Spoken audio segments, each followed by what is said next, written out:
And hey everyone, and welcome to a special IoTeaLive where we're going to be unboxing my brand new Azure Percept, which if you don't know is an AI at the Edge toolkit from Microsoft, brand spanking new. And in fact, I'm pretty sure you still can't get it in this country. So Cliff Aegis and I have both been given one of these very kindly by the team over at, in the Percept team at Microsoft in exchange for us producing some content around it. And this is some early content in lieu of next month's July OT event, which is going to be a month-long IoT event led by the Microsoft IoT team over in Seattle and all about, in fact. And some of that content will be around the Percept. So I've promised to do a blog post, and I'm also with Paul DiCarlo going to be giving a talk on how to get started with it at the Reactor. But I can't do a blog post on this unless I actually get it out of the box. So I figured that we'd do a special unboxing. And I know, Cliff, you've had yours out of the box and you've done a fantastic blog post already around this, haven't you? Which, if you want to paste I have, yes. Paste that in the chat for people if you want. Then you can do that. In fact, and then, Johnny, your IoT isn't actually your job, but you're a massive IoT geek. In whatever I think you got fed up with me putting things in the chat, I think. So you said you just want to come on and watch you unbox it. Well, I feel privileged. This is like a kid seeing his his kind of superiors at Christmas. Like, my God, I feel like I'm not worthy. I got to bow down and start, No. No, this is exciting stuff, though. I think, Pete, your mention of the fact that it's not available in UK or Europe, should we say? Not that we're in Europe anymore. You know what I mean? Just to not upset too many people. Europe and UK, wherever it is these days, it is meant to be getting released in July, I believe. So July OT is I think the release of the kit in the UK and Europe, but it's not going to be the one that we've got here. It's going to be the Asus version, which is almost identical, but they're taking a few things off it that are actually not needed. They realised, like, there's a button on the main dev boards for Wi-Fi connection and stuff like that, which seems to have disappeared. And brutally honest, I haven't worked out what the button does anyway. So I've pressed it and played with it, and I can't work out what it does. So I don't think it actually does anything. So which is probably why it got removed. But it's meant to be coming, to a store near you pretty soon. Yeah, I like it. So on a technology, I posted my blog post in the chat for anyone who wants to have a look. Jobs are good. On a technology standpoint, we've got normally the stream's set up for two hosts, me and Cliff, and a guest, but we've invited Yetta along as well, although he's on a call at the moment. So I've been beavering away behind the scenes, creating updated scenes to be able to handle that. So if it comes to it and you can't hear one of us, which is the most common problem that happens when you do this, or there's some other problem, then just type away in the chat and we'll keep an eye on that. You see, on this channel, John, we look at the chat during the... Yeah. Okay. That's what I've been fiddling about with now, trying to find the chat on Twitch. It's hard work, isn't it? Yeah, I go to Twitch and you can pop the chat out. So I'd do that and then close the Twitch channel again and just leave. I mean, what you could do is on your giant bloody 60-inch projector there, you could put the chat up there and you'll never miss it. I'd be staring at the screen like this then, just chatting to everybody. That's the thing. I like it. So the other thing that I've done is that I've got a camera that I've set up pointing down at this kit. You can't see it because I'm not on that at the moment. So we'll be switching to that shortly. But the plan is, now that I've got the mic, you can probably actually hear me a lot better as well. That's my usual faux pas on this channel, is leaving the mic up there. But we'll get this sort of have a look at it in its box and then take the bits out of the box, which is obviously the unboxing experience, but that would be boring just on its own. So I intend to do like the first couple of steps and get it up and running and working. Now I know, Cliff, you've done some of this already, so I have, yes. I'll be taking your lead to a degree, but there are some fantastic docs around this already, and so I'll be sort of following along with that. I know, Cliff, what you've not done is played with the sound, and I know that's what I'm going to concentrate on for my blog post. So that's what I was intending to look at, and hopefully I've got everything I need for that, because if I also need a microphone, then I'm gonna have to figure that out. No, the microphone is it's got the Percept sound, or ear as they call it, as you see on the back of the aluminium. It's called the Percept ear. It's got a microphone array, so it's got 4 microphones built into it as That's part of the array. Thinking, yeah. So and that's how it does its spatial analysis of where the sounds come from, who said it, all that sort of thing. So but it's good out to 4 meters, I believe. So it's pretty impressive bit of kit. I mean, that'll cover most meeting rooms. So yeah, it's quite impressive bit of kit. Yeah. So I figure we can switch and show people at least the box. So if I press this button, then you should be able to see no drum roll, Pete? No drum roll? No, because I'll break it to do that. We've all shrunk. So to fit 4 people in, I've had to shrink everything. And so we're tiny now. If you were to see the Twitch stream, then Johnny and Clifford would be able to see that. But we're big enough. We're not really the most important part of what we're showing here. The most important part of what we're showing is this lovely Percept. Now the box on its own is nice on this, and if you've ever had any Microsoft products recently, you'll know that the boxes have actually, they spent time just on the box. So if you bought Surface Books or Surface Pros and that sort of stuff, then it kind of feels like the experience you get with like a more premium car, like a VW or onwards up, where they actually spend time thinking about how the doors sound when they close and stuff, rather than the Ford Focus I've got parked outside, where it works, so ship it, sort of thing. Having worked for Ford for many years and have a lot of friends that work at Ford, they'd be tracking you down there, Pete. They spend a heck of a lot of time doing that sort of stuff, but they do it with cheaper components that actually the others then use in their cars. And claim that they spent all this time, effort, and money at BMW and Mercedes, but really it's when they got the same locks from the same Spanish factory that Ford used. Yeah. So but it's the sound when you close a VW door, it kind of goes thud. When you close a Ford Focus door, it goes clang. There is that, but they're making it to a cheaper spec, aren't they? But exactly that. That's the point I'm making. No, I actually thought, and as I wrote in my blog post, I thought that the box and the way it's designed, the use of the aluminium, etc., is more in line with the Surface equipment that Microsoft put out. So when you get a new Surface device, the way it's boxed and presented is very impressive. So they've got a good team internally that does the box design. For this, to shout out to them, they did a good job. I agree. Which is exactly the point I was making, and this is a premium product.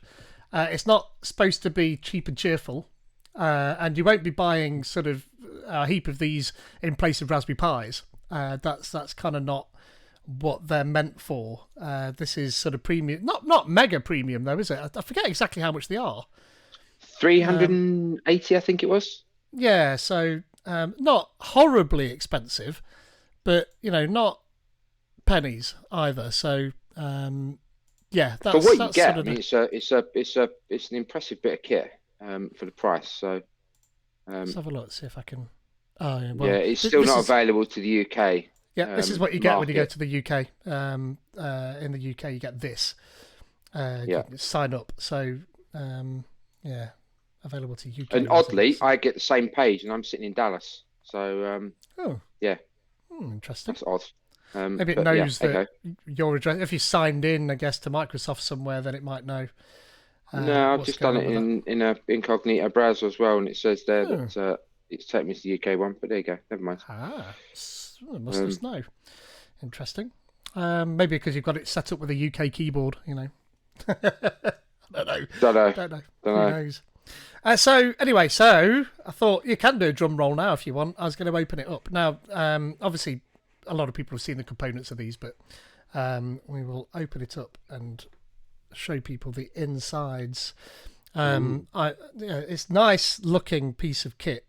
So inside, I'll twist this around. Inside the lid of the box there as well, they've kind of labelled what each of these individual pieces are down here. So this is the developer board, just here, and then this is the Azure Eye. So you can see that the webcam just down here, just at the edge of the frame there, and then this is the Azure Ear that we were just talking about, and then this is a box full of gubbins, no doubt. So I figure we start with the box, this box, and even this is made to perfection. It just fits, and it just feels lovely when you pull that back out again. So what have we got in there? And there's some of these. Where did that Project Santa Cruz come from? Do you know? Is that just what the code name of it was? They do that regularly, don't they, for the names of these projects? And I couldn't tell you what all the different names are, but I probably don't even need to do that. Yeah, I think it's just a project name. Before it's called the Percept, it's just the project name that they use for it. Pop that there. What's in here? Oh, congratulations! Now. Don't give away the security codes there, Pete. No, that's right. Well, to be fair, all it is a password and a future password, so I'm not even sure how much of that it is. People could probably pause that and go back to it, but good luck doing anything with it. So if I flip this over entirely, then now you can't see what's going on. So it just says congratulations, unlock your imagination, and what's that for, do you think? Must be a the Allen key is to allow you to remove the devices from that the 8020 valve that's in the kit, so you can tighten them up, remove them, take them off the valve, that sort of thing. So if you need to move them around, so nice for them to include it. Yeah, exactly. I think if you're doing IoT, you've probably got a set of Allen keys kicking around, but yeah, it's nice for them to include it. Maybe not one that thin though. That's pretty thin. No, it's a yeah, actually, it's going to be a imperial one, isn't it? Not a metric. So, maybe. So yeah. So that's that. Yeah. So that was cool. Then in the box, however you get into the box. Here. There. Oh, swag in here. So, loads of cables. And I'm assuming we're probably going to have to hook a bunch of stuff up together, but this looks like a 90-degree USB Type 2 or whatever, USB B Type 2, I forget what they're called. USB B, yeah. That's for the Azure ear. Okay, so that goes into the end of the ear, and the other end goes into the compute module. Cool. So yeah, I mean, this is the part over here that's the brains of the operation down here. So that's got a unit in there that's able to process the AI. This is a USB-C, so it's USB-C to USB-C. So is that for the webcam? USB-C is for the camera, so it goes into the system on the module, which is part of the camera setup. So if you lift the foam off the top of the where the camera is there, you'll see the module underneath. Ooh. And it plugs into that, and then plugs into the compute module. Okay, so more foam. Yeah, just a bit of shipping. That's a foam piece, is it on there? It looked like it was. Yeah, it's like just it's just a box. No, it's just a foam packaging for shipping. So that's two pieces. I mean, Johnny, one of the reasons. There, isn't it? Yeah, exactly. One of the reasons I invited you along to this one, Johnny, is because I know that you've spent quite a lot of time with the NVIDIA Jetson. And so this isn't a million miles off what that's doing with its CUDA. I was going to ask you, like do you know what the specs are of it, and how does it compare with the likes of the Jetson now? The specs are all on the on my blog, actually. You can go there and read it if you scroll down. I've pulled all the specs out of the different data sheets that are available on the docs and other places I found them. So the specs are quite impressive, actually.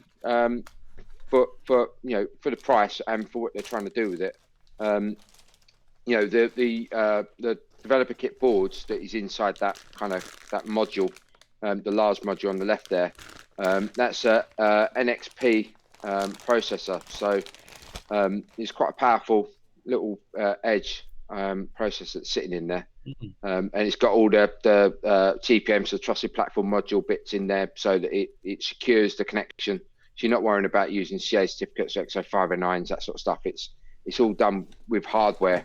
So, and then in each of in the eye and the ear, so the camera and the microphone piece, they've got similar modules that connect to the developer kit board, so that it's secured from from when the image is taken all the way up into the cloud, which is quite an impressive impressive thing they're doing there. So you can trust the fact that it's going to be secure. So end-to-end security. Something I've just noticed, end-to-end of course, security, is this is a US unit, so it's got a US lead. I'm going to have to see if I'm pretty sure I've got one of these hanging around somewhere, but I'm not sure I should have where. mentioned that. If not, you're going to need a travel plug, aren't you? Yeah, although having said that, I use a spare travel plug because I had one kicking around.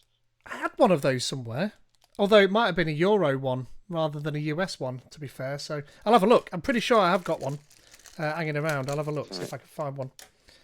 So what I've just unpacked here then is the two antennas.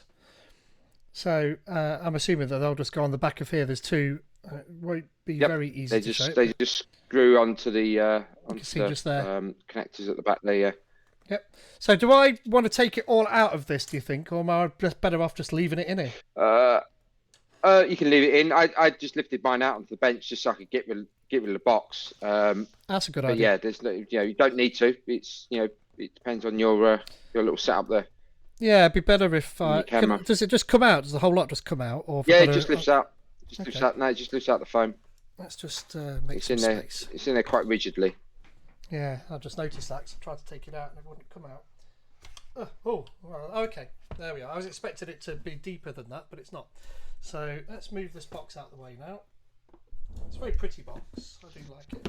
And Cliff, you were right. That's why I took it out because I didn't want to damage the box. Yes, exactly that, and the fact that you were very careful bringing it home as well. Yes. Right, turn this round. That's given me a lot more space on my desk now. So yeah. Well, let me see if I can find something to plug into the end of this here. So I mean the on the side of the ear and the eye there, you got those little blue kind of round knobs on the edge there, and what they are is just locking pieces, so you can flip the camera and the microphone up by 90 degrees or whatever angle you need, and then just lock it in position. So that just allows you to position the camera. You'll notice next to the camera there's another little black rectangle. So you got the Sony. It's a Sony camera in that piece there. There's another little module like magnetic base next to it, so you can put another camera module. But I asked the team, and they said that it's not going to accept another camera at the moment. So whether this is just the developer kit or whether the Asus one can accept two cameras, I don't know yet. It's an outstanding question I have with the team. So they just mounted to that back roller there, Cliff. They just mounted on there just with a few screws with that Allen key, and you can just it's just a grub screw. It just locks in. Okay. It slides in. It's like a. I show some closer detailed pictures on my blog. I'm just looking through it now. But you can undo the grub screw, which locks it in place. You can just slide them off the valve. Obviously, to get the eye off the valve, you need to take one of the others off first. Is the way it locks in. Looks like Pete's found what he needs. Yeah, I've got an old laptop under there with its power supply, and that is exactly the right connector. So that's very handy. Awesome. Happy with that. So I can sit. You're gonna plug the power in last. Is the thing I learned. Okay. So you want to get all the other cables plugged in, the antennas on, then plug the cable in, the power in last. Let's do that then. So this is the right-angled one, which I think we said was for the camera. Yep. So you'll see just on the front edge of the lower board, you'll see the connector. Oh, I see it. There it is. Oh, wobbliness. Oh, hold on. No, the other one. Yeah, that one. If you're doing the camera, camera. Or the? Yeah, camera. Yeah. Oh, okay. Yeah, this one. USB-C to. Yeah. USB-C. Sorry, I thought you said yeah. Yeah. Hold on. I'm just going to move the mic out of the way. Right, that's that. And then on the side of the developer kit board, it stands upright actually, oddly, and there's a USB-C connector there as well. Just there. If I tilt this back a little bit, you can just about see where that went. Actually, I'll detach you. Look. Ooh, that's where that's gone. Yeah, that post's in the way now. There we go. So I know it's going to be sort of upside down and back to front, but actually if I turn it around, it might be up the right way up. No, it's not. But that's the side of it. Yep. There. I know it's upside down. I can do it that way up. Does that work? Oh, this is awkward, isn't it? Professional camera work. This is. There you go. So that's the side of. You can see there. You've got the USB-C connector. You've got an Ethernet port, so it connects it to the network. You've got two USB-As, so one of those be used by the ear, and then you also got an HDMI port as well. I'm not sure what comes out of that yet because I've not plugged anything into it. So I'm not sure if you get a live view of the camera or what yet. It's something that's on my to-do list to test and try. When we get there. So is there Wi-Fi built in, or is it? It's Wi-Fi built in, but it also becomes a Wi-Fi hub as well. So if you plug in the Ethernet, so like a cable connection to it, it then becomes a Wi-Fi hotspot, which other devices can connect to, and then use its secure connection, because it's obviously an IoT edge device, use its secure connection to connect to the cloud. But those devices, so the camera and the ear, they're USB only, I assume. Yes, they are. Yes, yeah. So, so you got USB-C because you obviously need the data throughput for the camera, and then because the audio's not that data hungry, it's just a USB-B to USB-A. Oh, it's all powered through the USB as well, I take it. Yes, so it is. Yeah.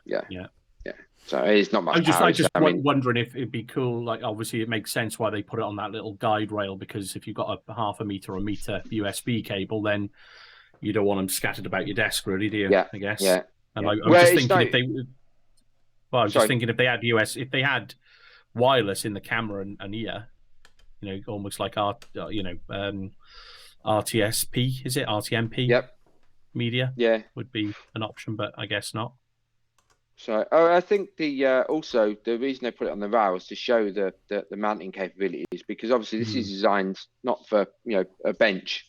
This is designed to go into a factory or a retail space or something like that.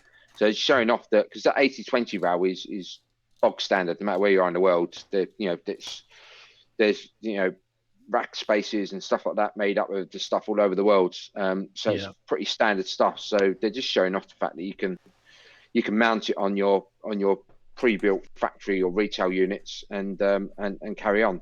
And the fact that it's USB means that you don't need the developer kit unit next to the ear and the eye. You can put it a couple of meters away and run a nice long cable to it.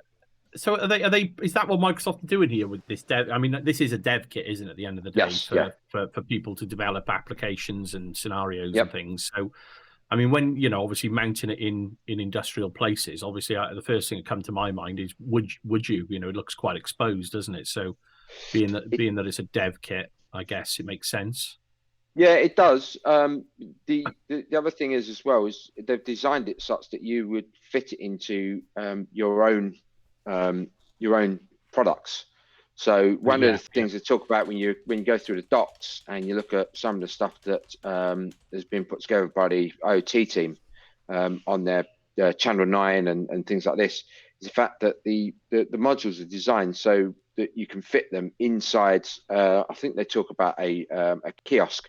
So when you walk into a reception of a hotel or something, the camera and the ear can do all the sorts of things that a normal person would do behind the counter, but they can do it and it'd be mounted nicely behind. So it would, it allows you to do all that sort of thing.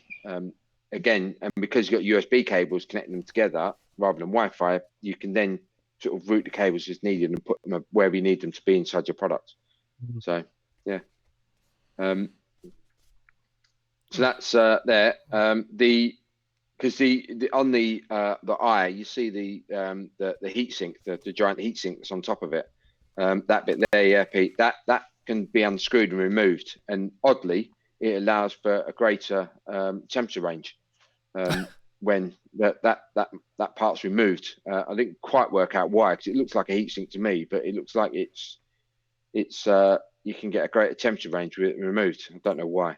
But if you lift up the camera, Pete, you'll notice that the camera is just magnetically connected to the rail there. So if you lift up the black box of the Sony eye bit, No, Oh. just the black yeah. bit there. Yeah, that's it. Oh. Yeah, so it's just connected. And then you'll notice there's another square next to it. If you look at the end where the black flat ribbon cable goes into the system on the module, there's another camera port in there. You'll just see it. I took about 20 photos to get the one I needed to show it off. But yeah, you can just see just to the left of the one that's there, there's another cable that goes in. But the team have said there's no sort of ability to use a second camera, because I asked if you can use something like an IR camera, so you can then do night mode, can switch between the two. So when light levels drop and that sort of stuff, you can switch to a night camera. But there's no plans at the moment, but it looks like it's a future thing, and it's a software update more than anything else. So that is like is that a HD camera on it? Do you know the model of the camera? The camera model, actually, I've got it in my blog. It's a. I'm scanning it now, trying to find it. Yeah. Where is it? It's a. I remember it being Sony. It's a Sony IMX219 camera sensor. It's 8 megapixel, 30 frames per second. Distance of 50 centimeters out to infinity. It's quite a wide field of view as well, 120 degrees. So it's quite impressive field of view. I'm just wondering, like you say, Cliff, if obviously this is the first release of the dev kit, but whether or not Microsoft are implying that we could potentially use different cameras for different, usages and things like that going forward. Yeah, they do talk about it in the docs, and I've seen some blog posts from Olivier Bloch, saying about the fact that they designed the kit. And like they do, like with laptops and stuff, this is like the standard design. Now go away and make your version of it that works. So the connectors for the cameras that go into the system on the module that makes up the eye is an industry standard connector. So it looks to me like you could plug a Raspberry Pi cam in there, which means you might get your night vision if you wanted it. Again, it's on my to-do list to try and see what happens. But I wanted to get a few blog posts written about it just in case I blow the thing up. I didn't want to destroy things first. Just try that on Pete's one, is it, Cliff? Yeah, why not? Let Pete try it. Yeah. So Very rude. I think Mert is trying to get in, but for some reason he's not appearing. So I'm not quite sure why that would be. I might just quickly try his link on here. Oh, there he is. There he is. Oh, there he is. There he is. But he's not appearing on the stream yet, so let me fix that for some reason. Not sure why that would be. Guest 2.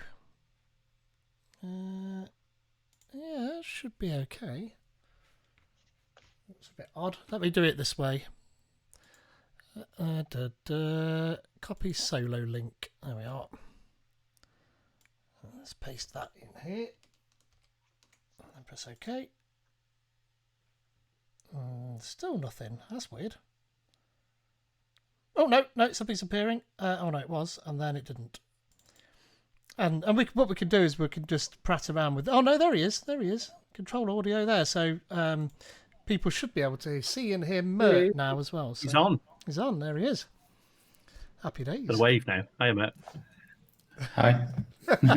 Thanks for joining us. You've not missed much. Just everything. Welcome. I have no idea what are you doing right now, so yes, I mean just a quick recap.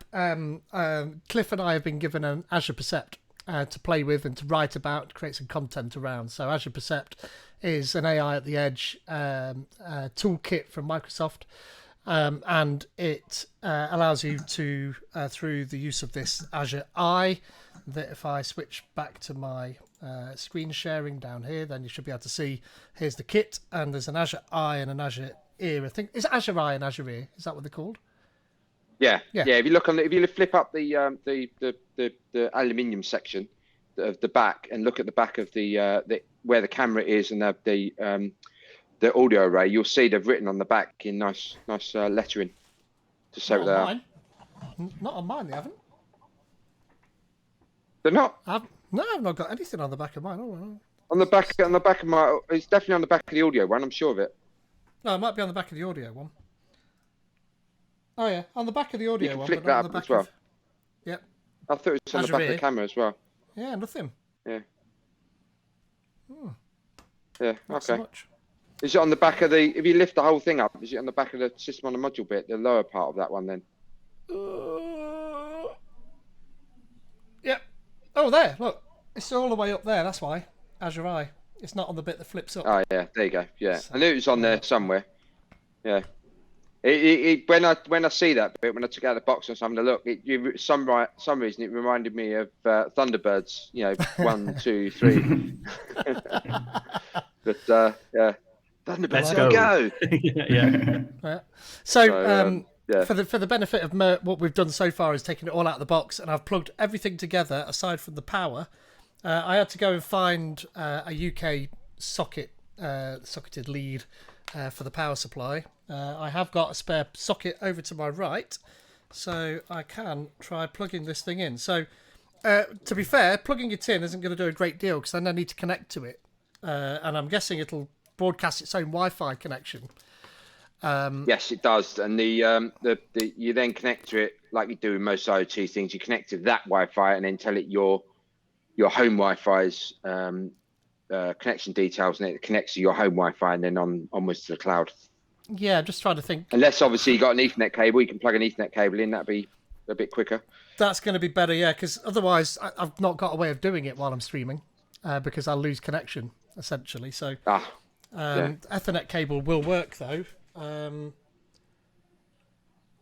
got in fact, just here. Look, as if by magic, as the Wi-Fi, the network cable arrives.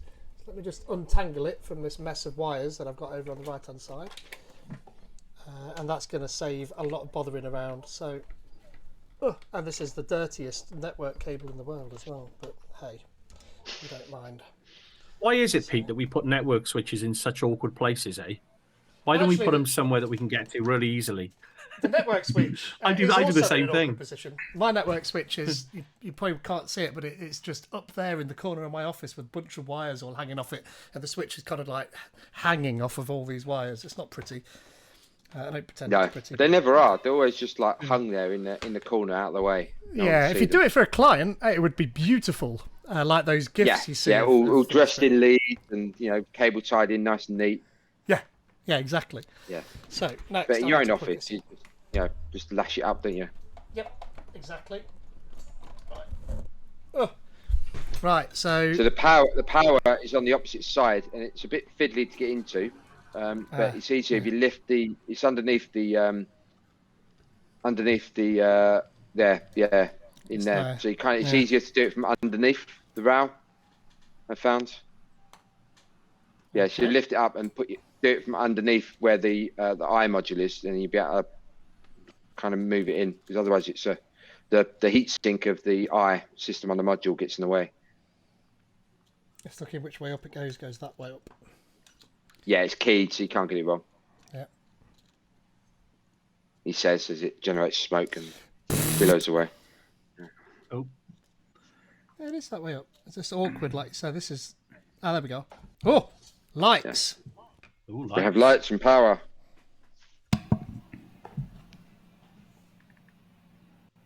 Pretty. Woo-hoo. I like that. So it's doing something. That's plugged in, and I've got flashing lights on there, so that shows that that particular network cable is plugged in too. And now it must be on, because otherwise you wouldn't have the LEDs flashing on the audio on the ear. Yeah. But yeah, now you just need to sort of find its IP address. Yeah, I assume. I'll do that. I've not tried it with Ethernet. I did it all via Wi-Fi. So yeah. I'll probably also be able to connect it to my Wi-Fi by doing this. So let's see if I can find what the IP address is.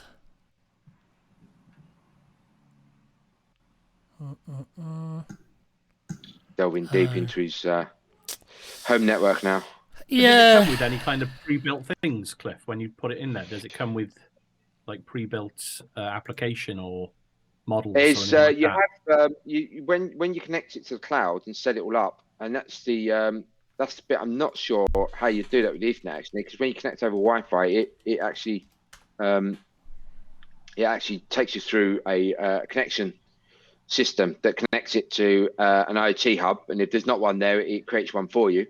and then you go into there's Percept Studio, and you go into there, and it shows your Percept list of your Percept devices, just like any device in Azure IoT land, and then you can create a vision or an audio AI model, and it then takes you out to cognitive services. You create that model and you train it, and then it downloads it to the Percept, and away you go.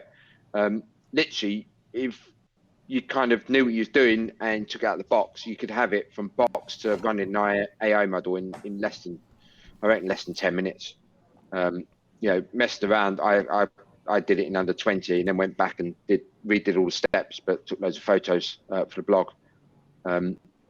It's an impressive bit of kit. It's very powerful as well. Well, I've got an IP address, by the way, but when I go to that IP address, I get nothing. So that's interesting, isn't it? What is that? What's the actual instructions say at this point to do? Does it actually mention at that point, you have to. If you look at the Wi-Fi network, you'll see that it's got a named Wi-Fi hub, like a SSID, and you connect to that, and that's all the instructions say about it. So that's what I'm saying. I'm not sure how the Ethernet bit works. I haven't played for that. So, yeah, I've got APD BDD7. Something like that. And you'll notice that's in the instructions as well, on that little silver sticker. Oh no, SC7 BBD7, but it's not that actually. So even that's wrong. Mine was different as well actually, but the password was the one you needed. Yeah. Okay. So I'm going to try connecting. Now you might lose my screen share, but you won't lose me. So I'm going to do this. No, it'll still be on Twitch. Crikey. Is that you, Cliff? Not me. No, I'm on the 9th floor of a hotel in Dallas. It's not here. Must have been Mert then. Maybe. Cool. I have a question. Yes, go ahead. As you know, there are Raspberry Pi box to put the Raspberry Pi on it, like an PC. For this device, do we have boxes, or we need to print them on a 3D printer? The developer kit, it's not a Raspberry Pi that's in it. It's a NXP processor board that Microsoft have developed, and it's all housed in that aluminium case that Pete showed earlier. There's I don't think there's any need to print any component boxes for it.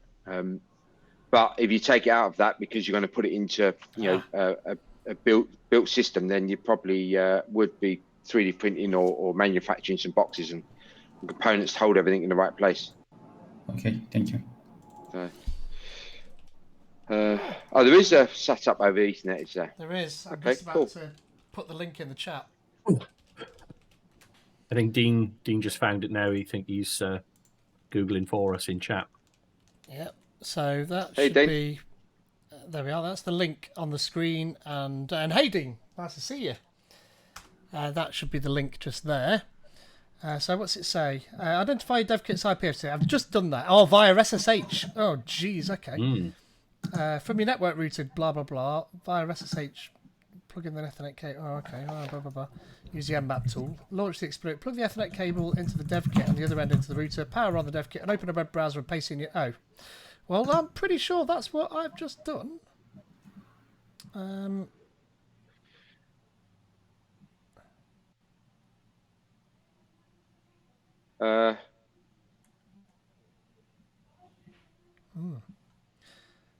So. So have you done the SSH bit? Well, it doesn't say that you've got to do that. That's just to find. It's possible to find your dev kit's IP address via SSH. That's kind of what all that's saying. Yeah. So, but tell you what, I'll try. How are you meant to find the IP to connect to SSH then? You use this. Look, so you connect to Yeah, but how? You're right. Yeah, you can find the IP on the device, but how do you get to the device? Is it saying you've got to do something? So what's it saying now? You've got to install something, or just install PuTTY? Is that what it's saying? Is it initiating PuTTY? SSH? So either do it via SCZ or APD, and then open using putty will be down here. Yeah, so all you're doing is getting the IP address, and it says plug the Ethernet cable. Yeah, but look, you know power on the Azure Percept kit. Use the web browser and paste the dev kit's IP address.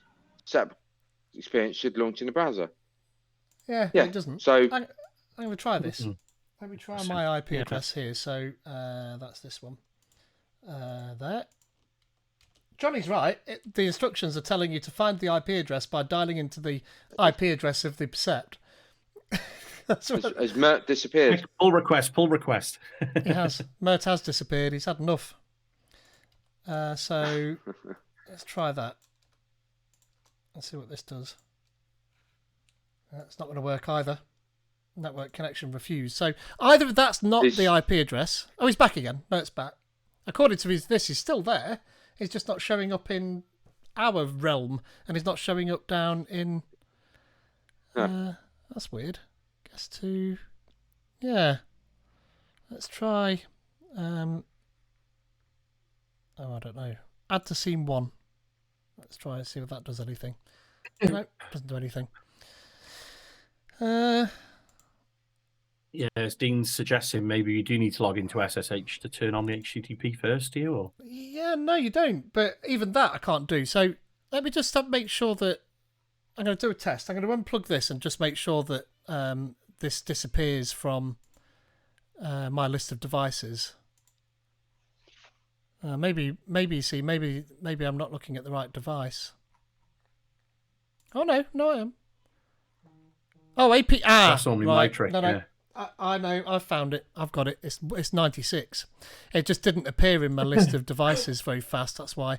96. Right. So after that faffing around, but I mean, we've been through some of the instructions there, so it's fine. Oh, not 96. Because I've got the Percept here, my keyboard is off to the side, so that's why I'm angling myself. So, this looks better. There we go. Yay! So I've signed zoom back in or out. So connect the devices to the internet, create a user account on the device, connect to Azure, and assign devices to services. Now, Cliff, obviously you've done this bit. Yep. So you should go through it and just it's a really nicely designed wizard as well. Connect to a new Wi-Fi network. That's fine. Yep. And then you need to give it your Wi-Fi credentials. Is this going to be? Yeah, good. I can type them in on stream.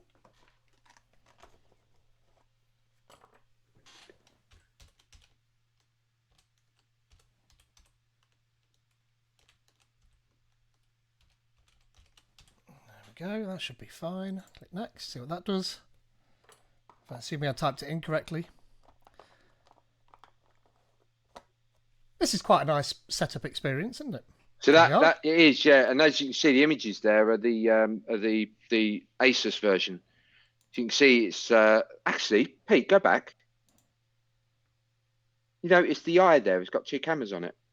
Oh, so it has. I wonder, do they send it with 2 eyes in the production version then? I don't know. Yeah, read that and find the that's joke in the middle. That's great, isn't it? Different language. Yeah. Yeah. That's weird. Has it all got lots of different languages in it, or is it just a bit at the end that somebody's copy and pasted? And that's weird, isn't it? I've never seen that before. It is. No, it's normally in there. How can you agree to it if you can't read it? Yeah. What's that about? It's the French Canadian bit, isn't it? Because it's only available in US and Canada at the moment. Well, I mean, I can't agree to this. Yeah, but look, there's a Germany piece here somewhere. Look, there we are. Oh yeah.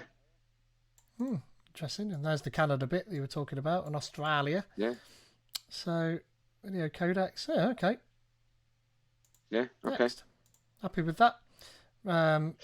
Is this? Now you need to give it a. Good. That's all right. Just making sure that they were. Yeah.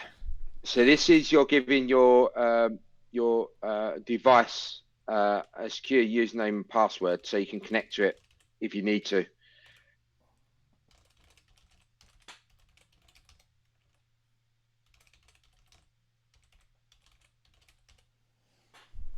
Oh, I've got to have a lowercase and uppercase and a special number and a special character. Yeah, got me as well. That's why I use one password and let it generate for me. Yeah. I could have done that too, I guess, look. But I didn't. So that's fine. Set up as a new device. Yep. And what this would do now is log into, so you copy that and then log into Azure. And into that code. Yep. And it's going to log into your Azure account and create an IoT hub for you. That's what it's doing. Assuming I've not got too many IoT hubs. You know, there's a limit on number of IoT hubs in a subscription. Is there? Yeah, 50, I think. Oh, wow. Okay. I'm nowhere near that yet. Yeah, I'm not far off. I am. I'm about halfway there. But yeah. So now you can pick one or create one. Oh, yeah. Create a new one. Let's create a new one. Because, you know, I've got my subscription, so...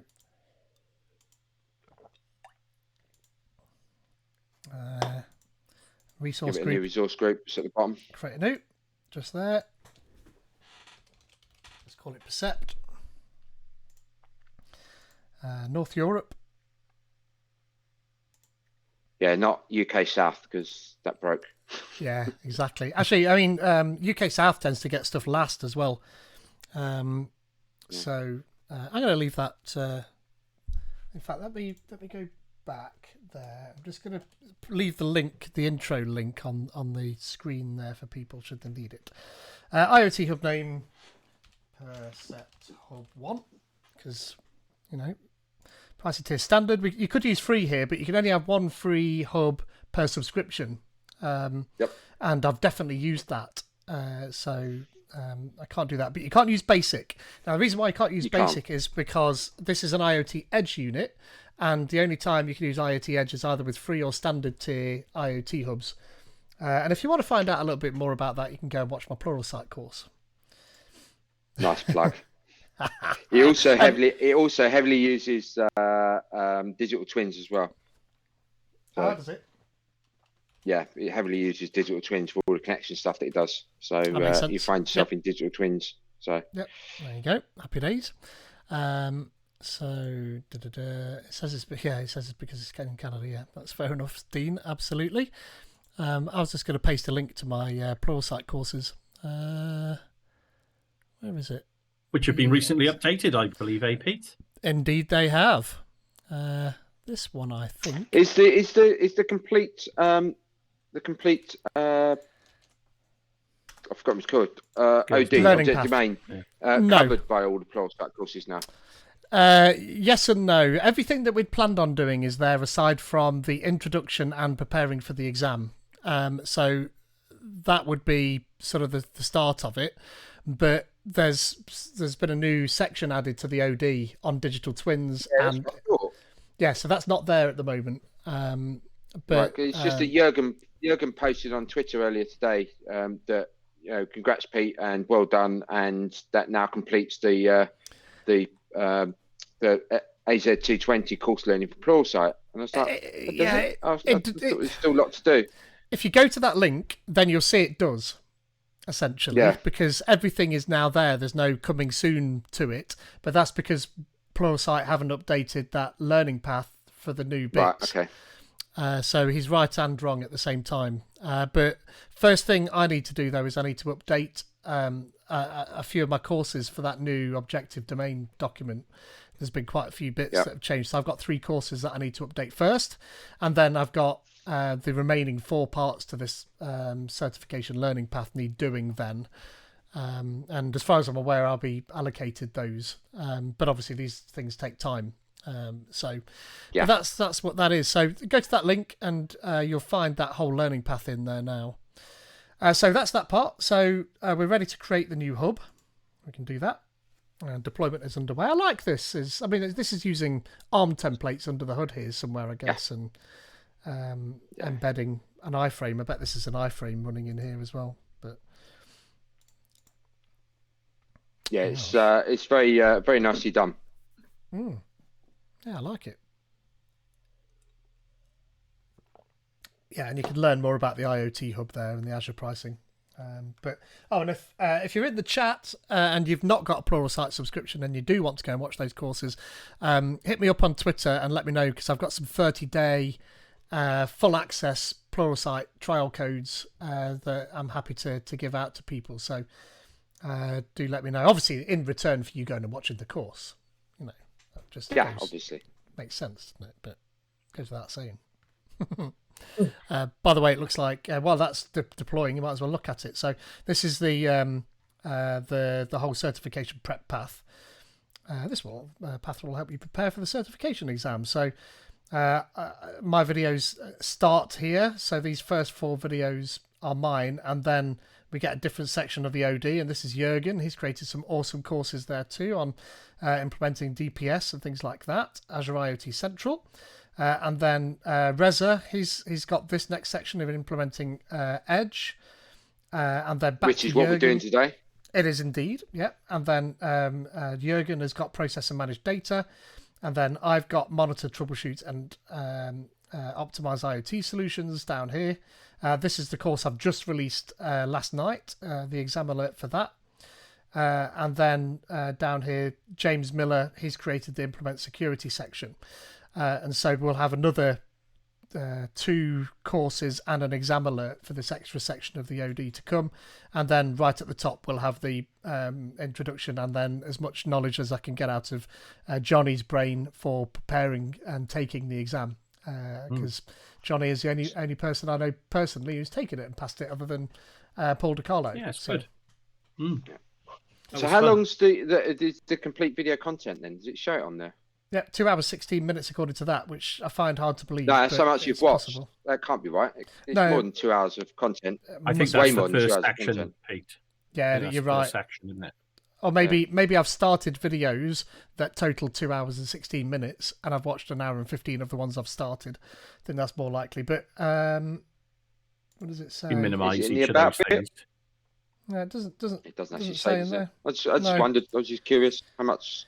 Minimise content those that top level there, Pete, and you can minimise them all together. See the arrow that's pointing up? Where it says implement IoT security. Oh yeah. Just do it for all of them, and you can see. Oh yeah, you're right. No, you're right. It's just you see, you know Pluralsight better than I do. I don't spend much time watching my own videos. Yeah, I've watched. Well, I've watched all of these now, bar the 2 recent 2, ones. that you 4, put up, Pete, 6, 9. Call that 10 with the extra minutes. Yeah. 14. 16. That's 16 hours. 16 and a half hours. Yeah. Yeah. 2 days, 2 8-hour days. It's not bad. Yeah.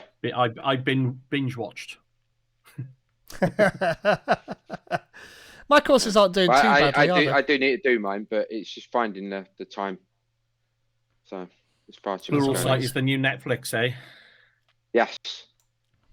This is my courses here. Look, and it tells me how many hours people have watched, essentially. So, and this is the rank. The rank is it. You can ignore that because that just keeps changing. But by far and away, the first one in this series is my most popular. So it's 4 times more popular than the next one down.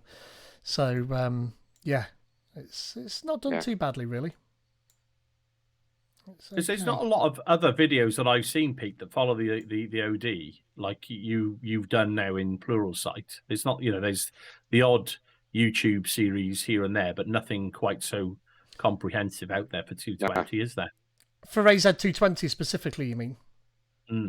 Or in general for exams? Because there's certification. No, that's what I mean. Specifically for 220, there's nothing else that I've seen. Well, obviously, when I was studying for it, was there was the odd video here and there, but no, that Pluralsight course is by far the most comprehensive coverage of the OD, isn't it? Yeah. Funnily enough, I got a lovely message out of the blue from Pamela Cortez. You know Pamela Cortez from the IoT team, Microsoft IoT team. Last Friday, she sent me a lovely message saying, I just wanted to touch base and say that I keep hearing that your Pluralsight courses, your in the plural, all of ours, are the best learning resource for AZ220. And she says, and I have to agree. So that was really nice to get that message from Pamela. Pamela's awesome, one of the great team members over in the Microsoft IoT team. So so that was nice. That made my Friday. That did. Now, Pete, you need to go to your Azure and Not need to click this register. yeah, okay, yeah. I thought you'd already done that. No, and give it a name. Yep. Set 1. Oh. Oh, dear me. So that's just naming the edge device as it'll appear in the IoT Hub. Finalizing the setup. It's good to have this on video, actually, for people. It could be useful. And essentially what I'm following is that first intro video. Intro docs, all of this lot, all of the introduction, and then all of the steps, setting it all up and everything. So quick starts and setup and all of this down on the left hand side. We are finalizing the setup. Should only take a few minutes. So yeah, we've just completed the setup experience, which is this one.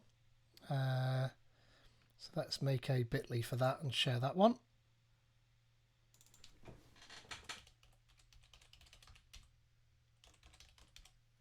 There we are. And copy that. And then it's good to do put these links in there, because if somebody watches the video back, at least they've got the link they can go to and they can follow along themselves.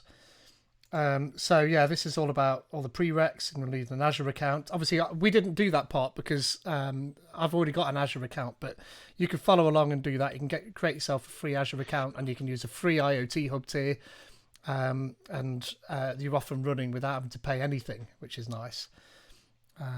Check your Azure account role. That's interesting. I don't think I need to do that, but no, if you've got, yeah. if it's basically, if you, that's just making sure that you've got, you know, the rights to create the IoT Hub and stuff like that. It's the owner or contributor look. So owner or contributor on the subscription. Yeah. Yep. Yeah, that's the section you need. And I've come up against that where I've been sharing other people's subscriptions, or not sharing, but, you know, setting resources up for clients essentially. So yeah, launch the Azure Percept DK setup. So that's what we did. We just run through that experience there, complete the setup experience, a welcome screen, and then we got that physical IP address there and everything, accepted the terms and conditions, did device code, did all that linking, and that's where we are now. I think we're finalizing the setup. So if I switch back across to that, there we are, device setup. Oh, that's interesting. It said that the network connection had been lost, but that might be because it's now connected to the Wi-Fi. And the IP address has probably changed.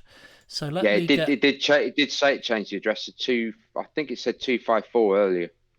Oh, that's my router. But it's the router. Let me have a look. That'll be the router. Oh, right, okay. Let me see. I'll find it. It did pop up and say that it changed its address, but you don't need to worry about that now because you're going to go to the Percept Studio. Oh, that's true. Which is so you're not going to use that wizard anymore, so it doesn't matter. Yep, I can go.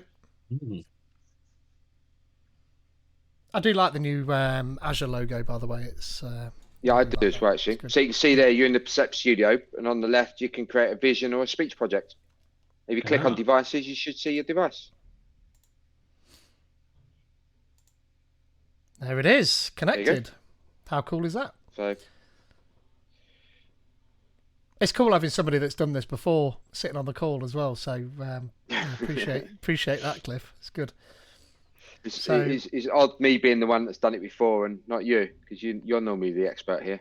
Yeah, it's true. Yeah. That's but I mean, this is good because I can sort of concentrate on this part of the experience, and then if we get stuck, you can just say that's because you've not pressed that button, Pete, like an idiot. So, but you can go through to the device if you want, and you can see its stuff, its connection details and stuff like that. So you can control the device just like any IoT edge device. It's going to take you into that blade. But in the Percept Studio, when you click vision and the likes on the left, so it gives you a bit of detail about the model, etc.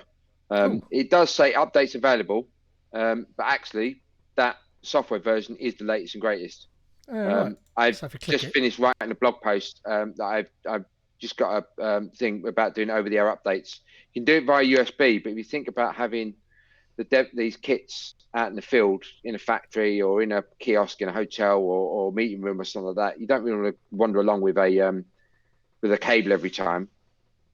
So if you look at your software version, actually your one's older than my one. Your one's 110.103, and it's the PE001. So USB only gives you that. So it's the one below. The one below is the one, USB and over the air updates. Yeah. So and then mine is 104. That's the version you've got. Yeah. So you've got an older version. Is it not newer? Because this is 102. Starts with 2021, doesn't it? Oh, is that what it is? Or not? Yeah, 2021 104. No, it does, yeah. And 2021 I think it's because we got given 105 dev kits by Microsoft.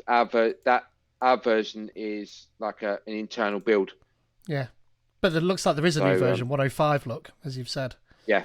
Just there, if I wanted to do it. So yeah, I've just finished writing a blog post, which I just need to go through, and it explains how you set it all up with digital twins and do the over-the-air updates. I just need to finalize it, and then it explain how to do that whole update process and sort it out and get your devices updated.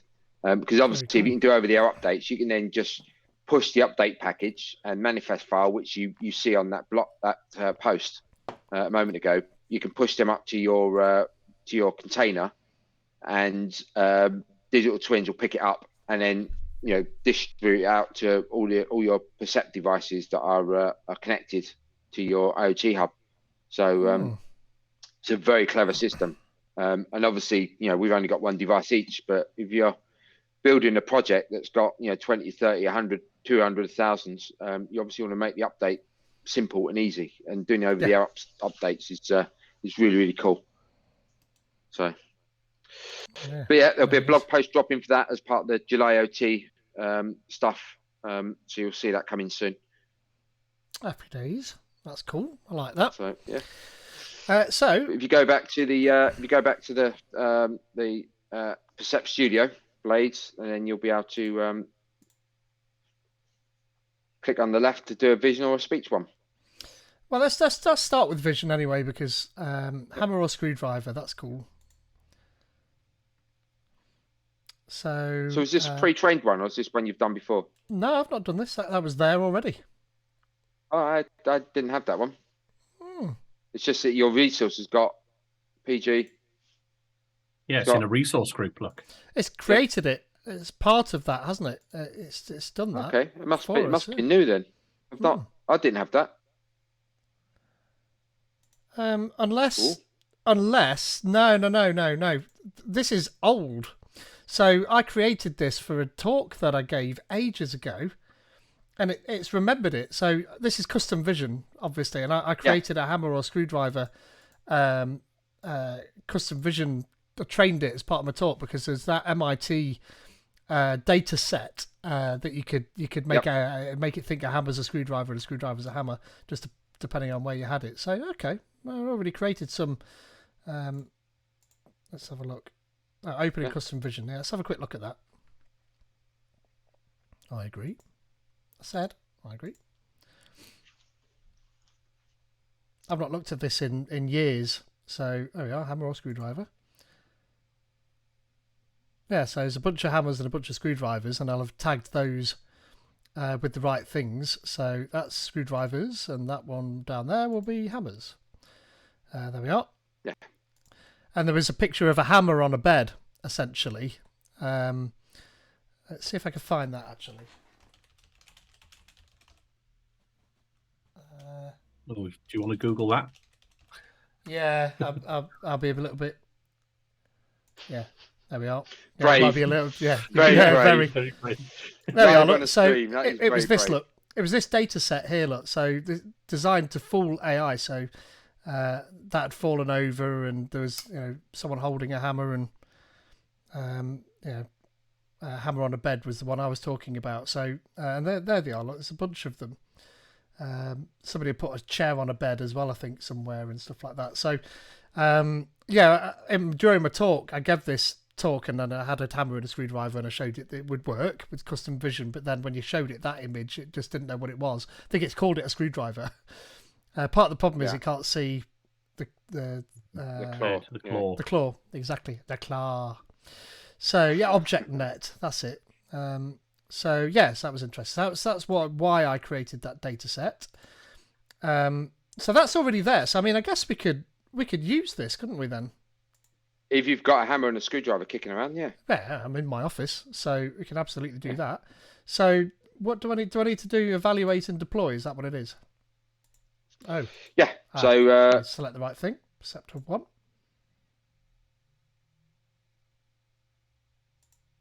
Hello. There we are. Percept 1. Iteration. I'll do iteration 1 because I think maybe that was the original one. Precision 100%. Performance tags. Yeah, 7 and 6. I mean, to make this thing, you need lots of images really to make this really work. But this will be good enough as it is. So deploy. Let's do that. And so that's so custom vision allows you to be able to take a bunch of images and then tag them and then train the model. And then, so you tag it with a bunch of images to train it. And then what you do is then you can present it with an image that isn't part of that training set to be able to test the accuracy. And then you tell it how accurate it is. And so that's what that was there. This is what that precision was all about before. So that is now apparently deploying, but I'm guessing that if we go back to devices, we'll see that going.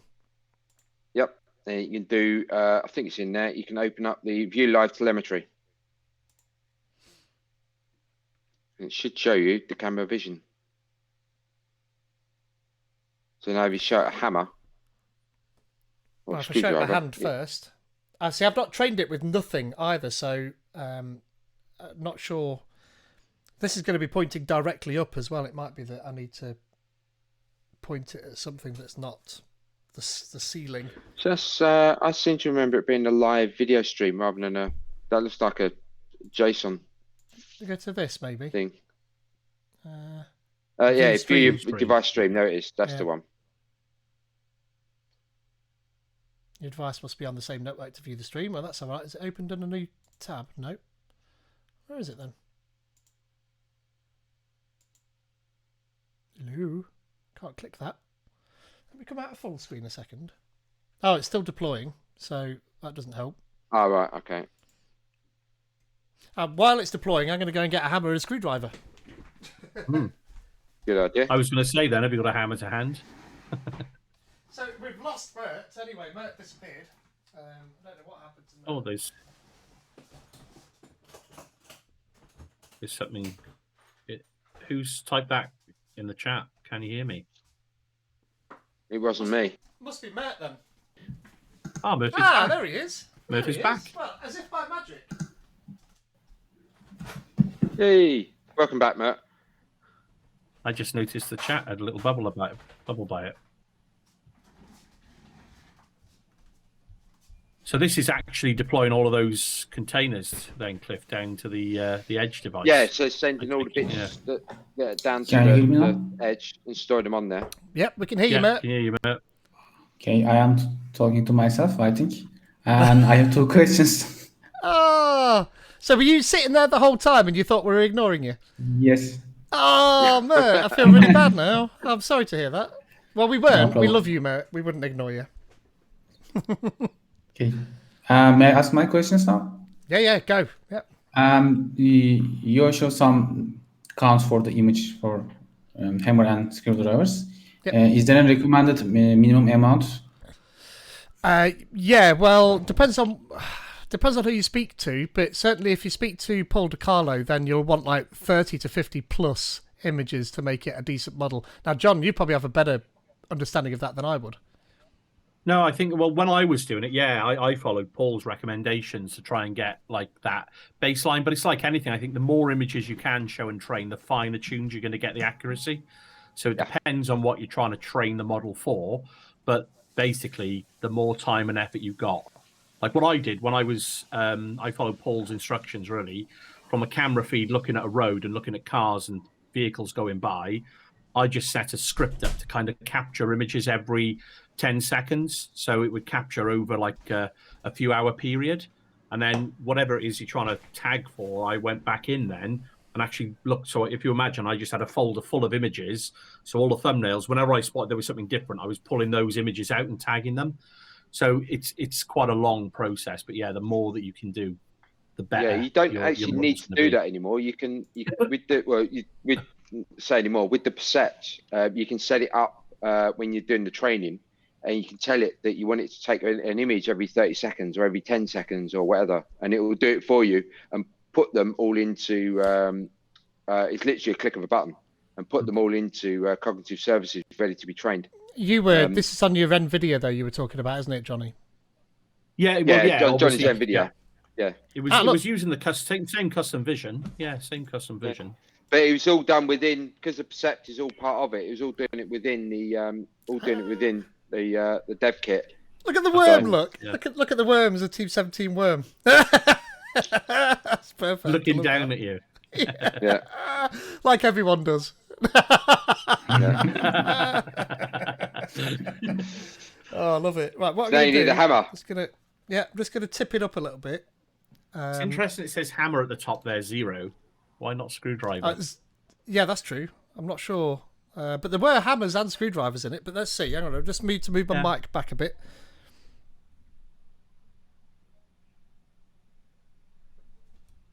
I don't want to drop this. Oh, that would be an interesting end to the stream. Yeah, it would be. They got something there for a hammer, didn't it? But all right, let's just try. Flicks.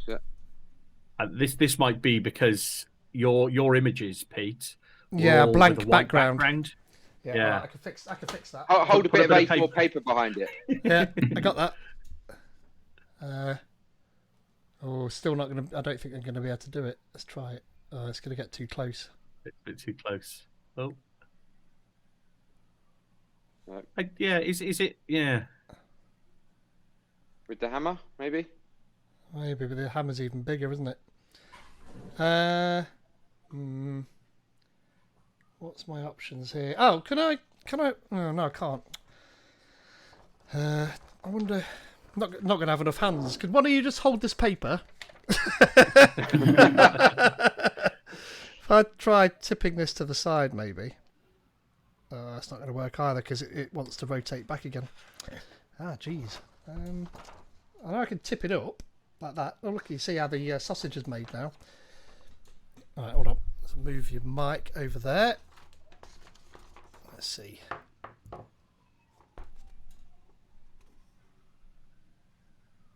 It still doesn't like that. There's So not and a that screwdriver on the thing, so I think you're going to have to try the hammer because only hammer's got a number at the top. yeah. There's a song about that, isn't it? If I had a hammer. Oh, there we are. It's got it. It's got hammer. Oh, look at that. Yeah. And 1 is, I believe it's a hammer, and 0.5 is it's probably a hammer. So 0.9. So I think all you need is more training data in there for it to work a bit better. Yeah, and we see this is now we can actually demo this, can't we, Cliff? So if I tip this back up again, like that, and I'm going to not try and confuse it too much, but if I just open this up and then lean it on there, so it's sort of mostly not my mic. Let's try it about like that then. Something like that. And if we then now, what do you press? There's a button to press somewhere, isn't there, Cliff? You said to train it. What do we do? If you go back into the cognitive services and just add more images. Can we not train it using this camera? Yeah, but if you go back into cognitive services, then you do it within that. Oh, in here. Yeah. So I think it was in add images. Oh, I don't want to do that because that's going to get them from your desktop. Yeah. Where was it? It was in. Is it in this? Do you think? Yeah, I think it was in there. So if you go back to capture images. Capture images. That's it. That's the one. I knew it was there somewhere. And sorry if my mic's right close to my face and you've got weird sound, but yeah. I'm so sure you give it the project, and then you tick the automatic image capture, and then you give it a how many frames you want to do, and then how many frames the target is. So every 10 seconds, it's going to do 25 of them. I'm gonna get some more screwdrivers. Yeah. And you can also tick the box that says only capture images with a certain tag probability. So, and that is a way of training it. So it's like, well, I'm not, I need more pictures of cars, for example. You can say, well, if you do see something that has got a probability above, say, 20, capture that image, and then I as a human will go in and say, actually, no, that's a bus, not a car. Shall I do that then? Do you think, or not? Because I don't think a training model is good enough at the moment. So No.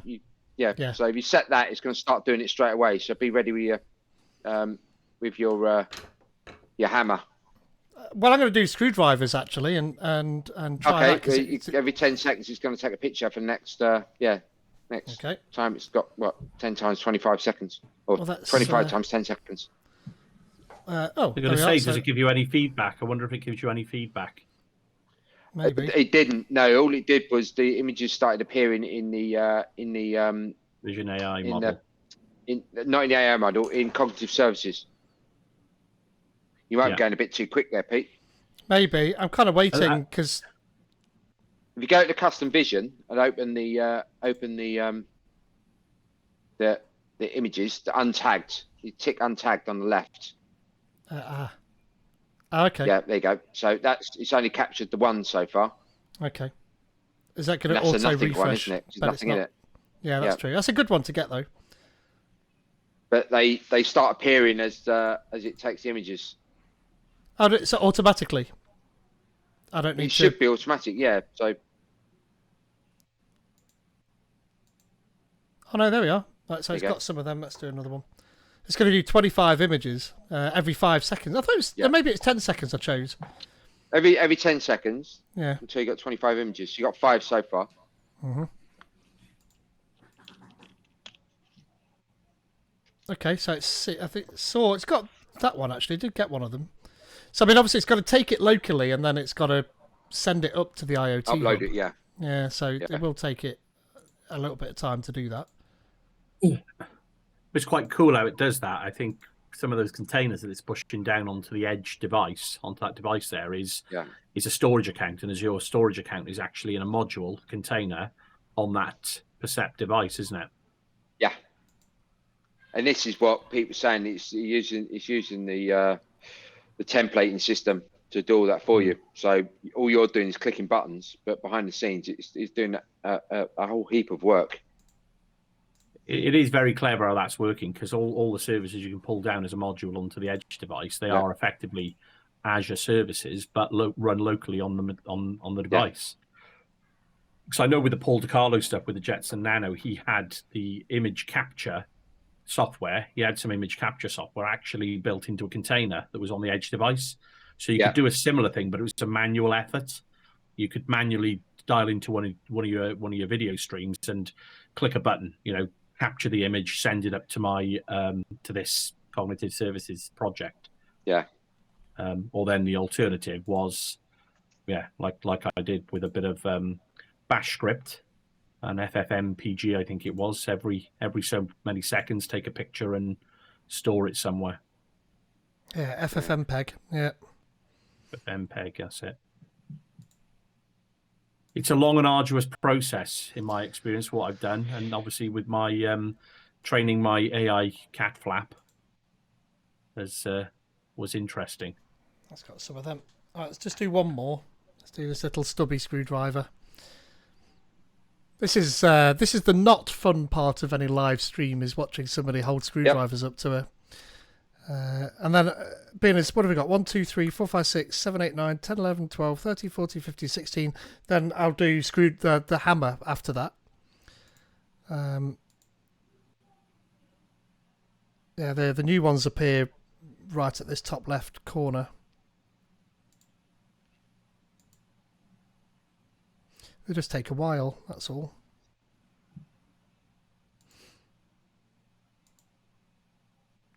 Come on. It's odd. I mean, I know it's every 10 seconds, but it does seem to take quite a while. I wonder what's the resolution of these images? Do we know? Did you find that on the webcam specs? The resolution of the camera image is 8 megapixels. Right. Okay. But obviously, what it's displaying on screen, it's not going to show a full 8 megapixel image on the there in the portal is going to have downsampled it, isn't it? Yeah. So let's do this. I'm not going to be able to hold this up here for ages. So I have to use 2 hands. It's a test of strength. Yeah, it is. I've not got that much strength. I'm a programmer, not a bricklayer.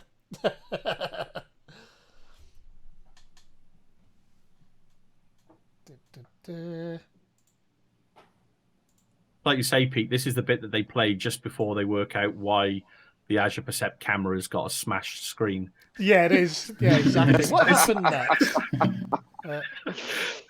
So Pete was there for a minute and a half holding a hammer with one hand. He couldn't hold on any longer. No, I'm going to twist it because I'm sure it's taken the photo now because that's definitely more than 10 seconds. So I'm just going to twist it and get a better shot as well. And obviously, you can make sure that you're taking the right sort of images with this the web stream video there. So this will update now, and it's sort of got the end on version. And then in here, we'll probably have at least 1, if not 2, or 3 hammer images now. 1, 2, 3, 4, 5, 6, 7, 8, 9, 10, 11, 12, 13, 14, 15, 16, 17, 18, 19, 20, 21, 22, 23, 24, 25. I think it's finished, personally. Yep. So now you just need to, So it's going to finish now. So now you just need to tag those images. Yep. So let's do that. And there is a handy big blue button there that actually tells you that it gives you suggested tags. Get suggested tags. Yep. All in tag limits. Let's get started. Is that supposed to have done something? I thought it did. I thought it was meant to. Oh, it's loading. Them for you. Oh, it's doing it. Yeah. Yeah, it's loading. Yeah. What it does is it runs those images through your already trained model, right, and gives you what it thinks is the tag. And if it can't find it, you then have to manually go in and tag it yourself. Yeah, you know it's going to pick this out of the most interesting things. Oh, 23 screwdrivers and 1 hammer though. That's interesting. Not bad. It's wrong, obviously, but because there's 3 hammers. So yeah. So if you tick on that, does that show anything? If you click on screwdrivers. Screwdrivers 23. So they all look like screwdrivers. It hasn't drawn boxes around them, has it? No, it hasn't. It's got a couple of hammers there. So do I need to? You can untick those ones. Uncheck them. There we are. And that one as well, because that's nothing. Yeah. And that's nothing. But they're definitely screwdrivers. Screwdriver. Yep. Now, interestingly, I'm not quite sure. Confirm tag. Confirm tags. So that's them ones. So these aren't. So what's it telling? Images tagged as screwdrivers. You can unselect the images it didn't get right. Okay. Yeah. No. Oh, go on. I was going to say, now you can click on hammers and see what it's got for hammers. Yeah, not that, but they are hammers. Actually, you got both of them selected there, Pete. Oh yeah, you're right. Yeah. No. So I need that one. You confirm that tag. Hammer. Yeah, that confirmed that one. Yep. And then the other ones, you got to go in. If you go into untagged images, and then you just need to tag them. Hammer. There you go. Oh, I saw you there. Hammer. Yep. 97% it thought it was a screwdriver. Interesting. Huh? But what is interesting now is that it thinks that all of that is a hammer, though, surely. Yeah. That's the thing. I'm not sure. I had to draw boxes around mine. Yeah, it's not letting me do that. So, let's see. Maybe I'm using it earlier. If you turn suggested tags off at the top, can you do it then? Can you draw a box now? No.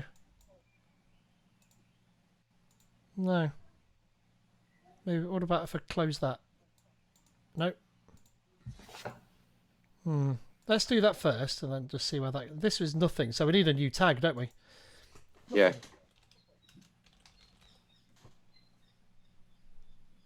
What do I need to do? Oh, there we are. Hit enter. Save and close. Nothing. Save and close. So that's that. You need to train it. Yeah, I feel a little And the bit. training bit. Go on. Training bit takes a while, doesn't it? Well, we could do quick training. I don't think it took. Oh. That's it. Make sure that you have at least 2 tags and 5 images for every tag. Oh, we need some more tags of nothing. Those nothings. Yep. So what we can do is go back to this, and then we can capture images. Hammer or screwdriver, that's fine. Automatic image capture, and we can do a target of 5, and we can do 1 frame every 5 seconds, and that should just take 25 seconds. And just don't do it, putting in front of it. Yep. Yep. And just sit back, just so it doesn't get my chin. I should be able to see that. So I mean, this gives you a good idea of the basic process for how you go about training it. Although, as Cliff's pointed out, there doesn't appear to be a boxing. On mine there was. I don't know what I did different, but on mine, I definitely had. I definitely had the boxes. If you look on my blog, you can see the. I definitely had them. Did you put a link to your blog in there? Did you? Yeah. That's why when I was untagged, I clicked Get Started, bottom right corner. Oh, That's why. right. Okay, I see. Yeah, you click that, and then it takes you into images and lets you do it. Then. Okay. I was expecting this to go a bit faster, weren't you? I think it's just the process of uploading it. Over Wi-Fi, I guess, as well. We're just doing it over Wi-Fi, an 8 megapixel image using your home Wi-Fi when you're streaming. Yeah. Oh, there we are. 1, 2, 3, 4, 5. So that's done. Yep. I could do get suggested tags. Let's see what it says. See if it gets nothing out of it. No, it's got 5 screwdrivers. Yeah, this is what I was worried about. Yeah. So, but hopefully doing this will help eliminate everything but the screwdriver out of it, because nothing else has changed, has it? Yeah. So. Yeah. So if you click on that and untick them. Yep.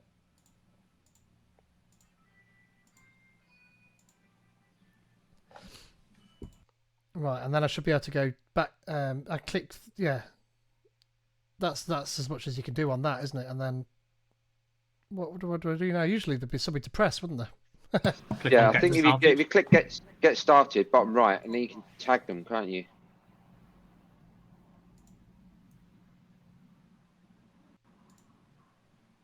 There we go.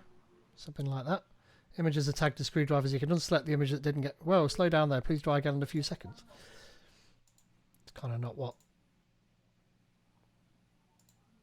Unselect them. So you can't press confirm images there at that point. But I guess what I can do is I can go to untagged here. Pete. Yeah, hello. Pete. No, I was going to say then you could have, when you select them all, click on tag images at the top maybe.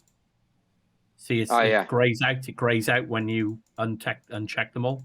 But if you leave them checked and then tag image. Ah, there you go. Then tag image and maybe nothing. No, nothing. Yeah, there you go. Right. Well done. Yeah, that's good. So tagged. So if I click nothing, then we should have, we've got 7 of them and they are all empty. Yeah.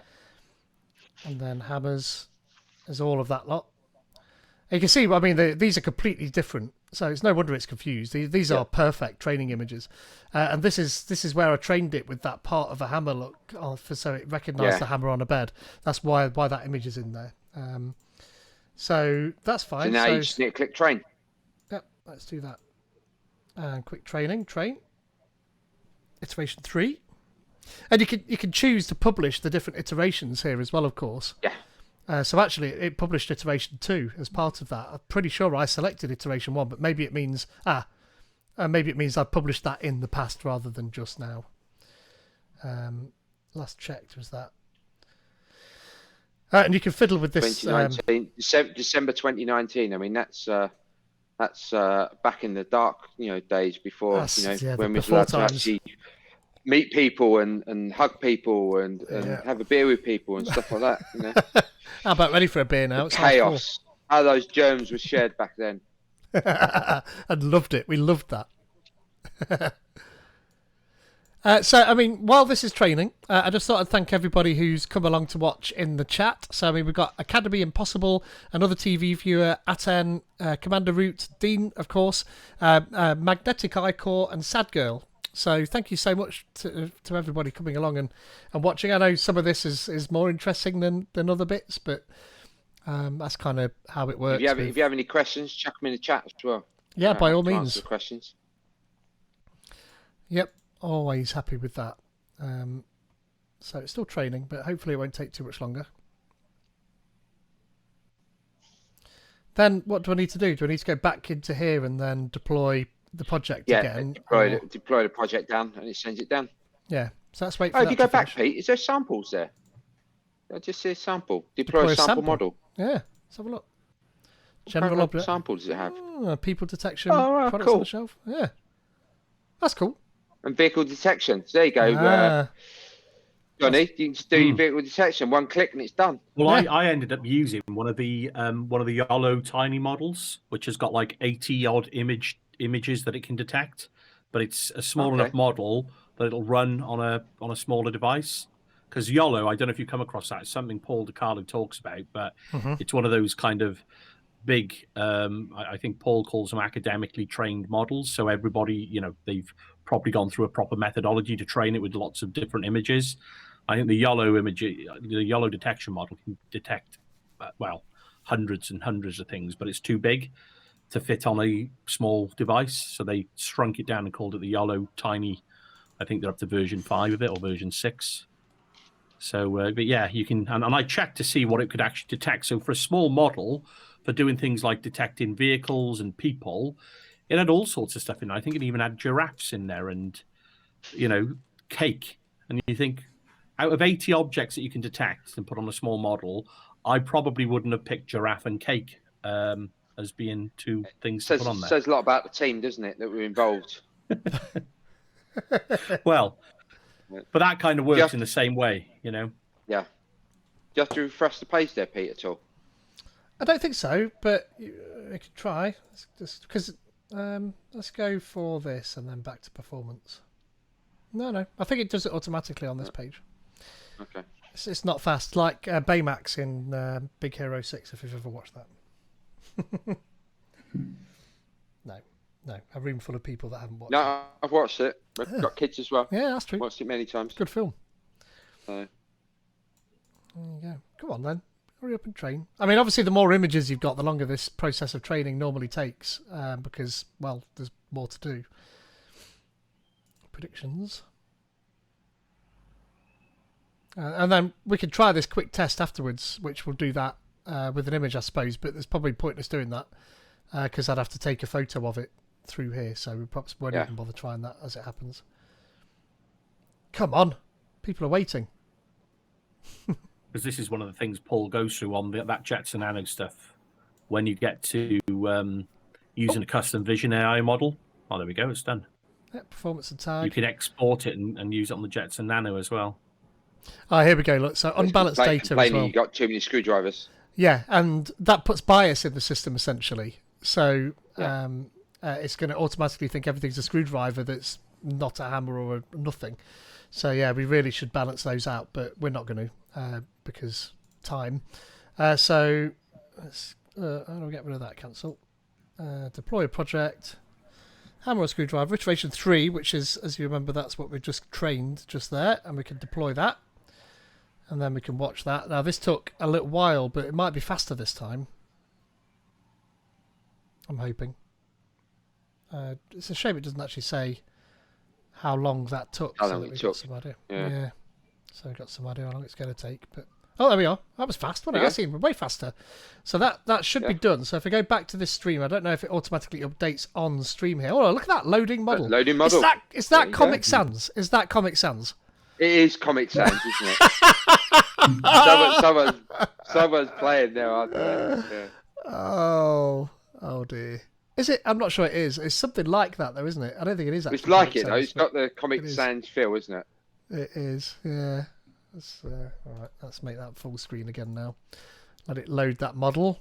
Now, these models can be quite big, and I'm pretty sure, Johnny, when we were doing the NVIDIA one, it could be a gigabyte. it could be that big for one of these models. I don't think this will be because there's not that many images. So that could take a while. And likewise, the modules that you pull down onto IoT Edge devices can often be rather large as well. So that process can take a while depending on your network. And that's the problem as well with having like a 32 gig or card in these devices. You can soon. Well, one of the things I noticed, one of the problems I had with the Jetson Nano, was with the container, with the IoT Edge containers. The modules I downloaded, the NVIDIA, the DeepStream SDK one, didn't have login kind of truncated. So the logs, if you leave it on too long, the logs will just fill up your SD card. So you've got to be aware of those things, I think, because you can quickly get yourself into a bit of a pickle where your device doesn't start up.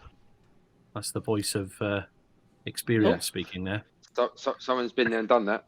Yeah. Yep. So that's finished. Now we show it a hammer. I'm confused why it hasn't got a screwdriver and nothing as a thing, and it's only got a hammer. But look, hammer, and let's see what this says. Yeah, it doesn't have screwdriver on the top. No. I wonder why that is. But did it not? It didn't get a screwdriver at all, did it? Before, so. It hasn't got nothing there either, has it? It hasn't got. No, but it hasn't got a metric with screwdriver. So it might be saying, it's a screwdriver. I think I might know what this is. So normally with the object models, you've got a label text file that you have to say what you're expected to see. So is there anywhere that you can kind of deploy that label or the labeling? So on the Jetson Nano, it's one thing having the model file, but you also need a label file. So if you go back to the Percept Studio. Is it in there somewhere? Yeah, I don't know if there's anything in there about that, but what does it say about the sample model? Oh, okay. Where am I looking for that? Doesn't look like it's got anything, but that's what it was for the. Is it part of the cognitive services section? Come in. I mean, it gets that from the training images and the tags. Surely it gets that. Well, when, like I say, I'm just relating this to the Jetson Nano stuff, but basically, you could train a model to detect 100 things. If you want your application to only report on 4 of them, then that's what this little text file is for, to say. So I'm just thinking maybe there's something in the application. Maybe you have to, I don't know. It just seems as though it's only picked up the first thing. So I bet the training models, are they only detecting one item?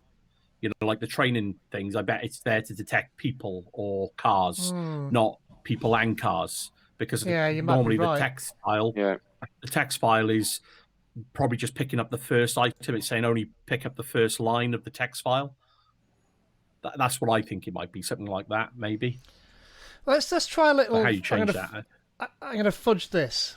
So we've got this is not the way to do this, but and definitely isn't, because I've got to do it with one hand. So it could do hammers, so it gets hammer, so it's fine with hammer. So we know that works, and quite rightly, as Johnny's just said, it might just be looking for the one item. So I'm going to find out if it's the model or the code. So if I do this and then take like that, something like that, then I'm going to take a screenshot of that. There we are. Down here. Take a screenshot of that. I'm not sure how easy it would have been to do that any other way. So now I should have an image of that. Often, you know, the notification area on Windows 10, if I click that, often it's really slow to pop up something that's in there. So there's the image I've just saved of that. So I'm just going to save that to my downloads directory.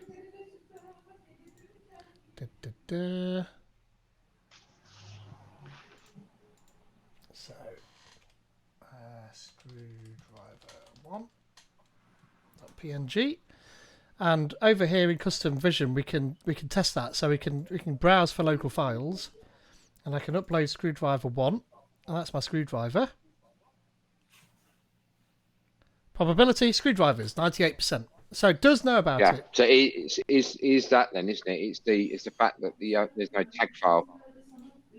Yeah. But I don't know how you create that. So let's have a look then. Well, this is it.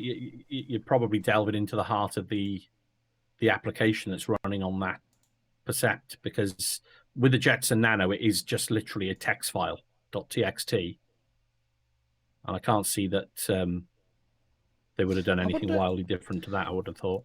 Out of interest, what does the live telemetry actually tell us? If I stick a... Oh, there you go. Yeah, so hammer. So if you set a screwdriver... I'm just going to try hammer. So that's got confidence of 1, so we can actually see that. Yeah, hammer, nothing. Not even a mention of screwdriver at all in any of that lot. Doesn't know about it, does it? Screwdriver, I take it. Yeah. Yeah. So it's only obviously looking for that one thing then, isn't it? Yeah. So too many. So that was viewing that capturing images. At this stage, this is the part where I'd SSH on to the device and and jump in to see if I can find some text files in one of the containers. Okay, vision. Next steps. DK telemetry. So capture images. Capture images, devices, blah blah blah. Capture images, demos. I've just been on that. There's nothing on there about the text file, is there? No. No. You need somebody to create more blogs, Cliff. So I'm busy doing that, but yeah.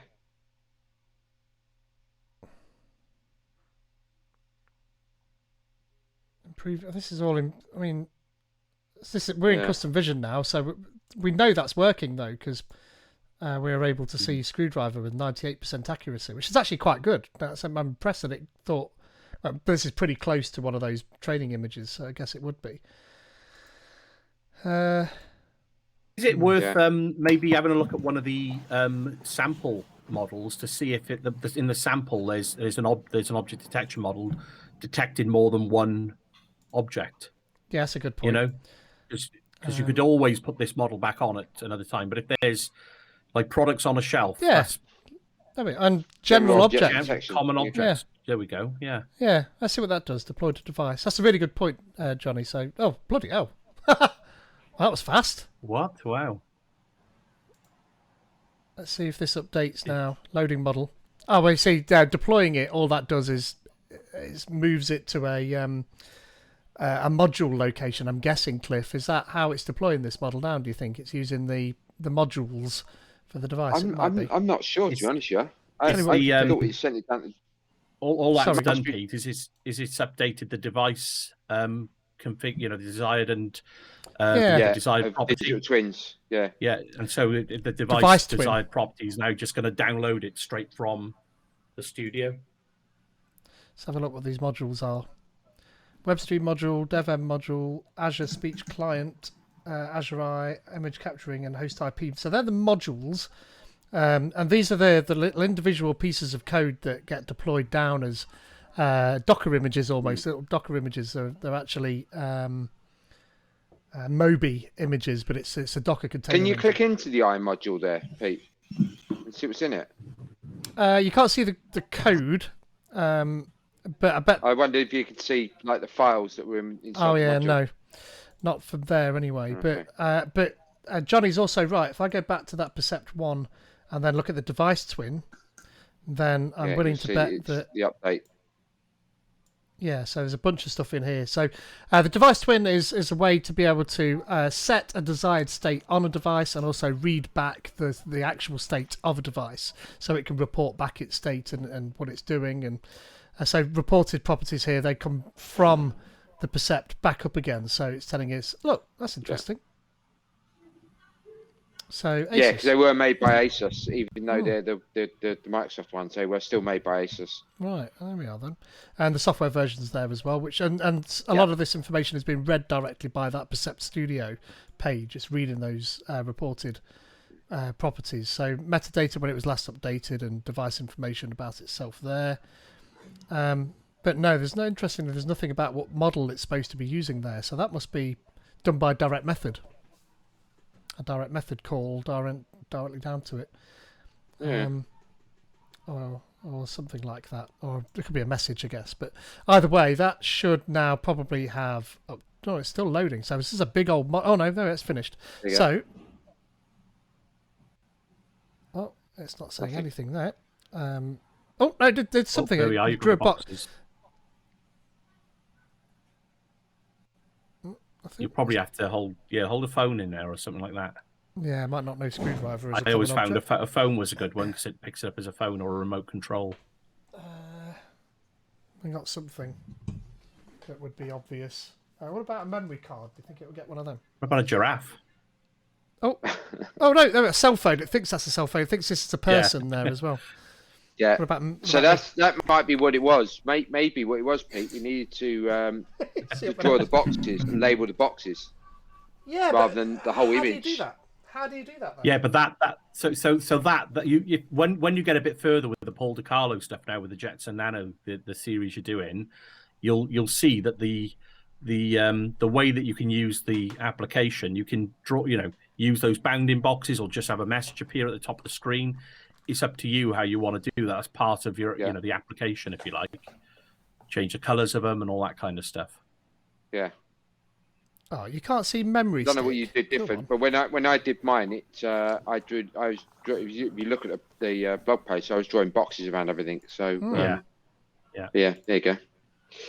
But it works, which is cool. It does. I like that. Yeah. I just don't understand. We've been going for an hour and 45 as well, so I'm just thinking of the poor people watching tea time.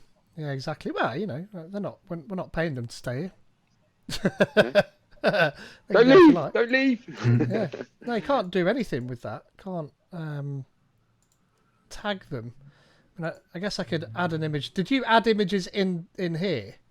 No, I did, but it was like the same as you. Took them in as untagged, but then when I tagged them, I didn't use the suggested tags method though. I clicked get started and just went through and. I think that might be part of it, is the suggested tags, because you should be able to draw that bounding box, and it automatically finds the box, doesn't it, Cliff? Where you highlight something. It highlighted. You highlight it. It finds the box, and then but you can draw your own boxes as well if you need to. Yeah. But it worked really, really well.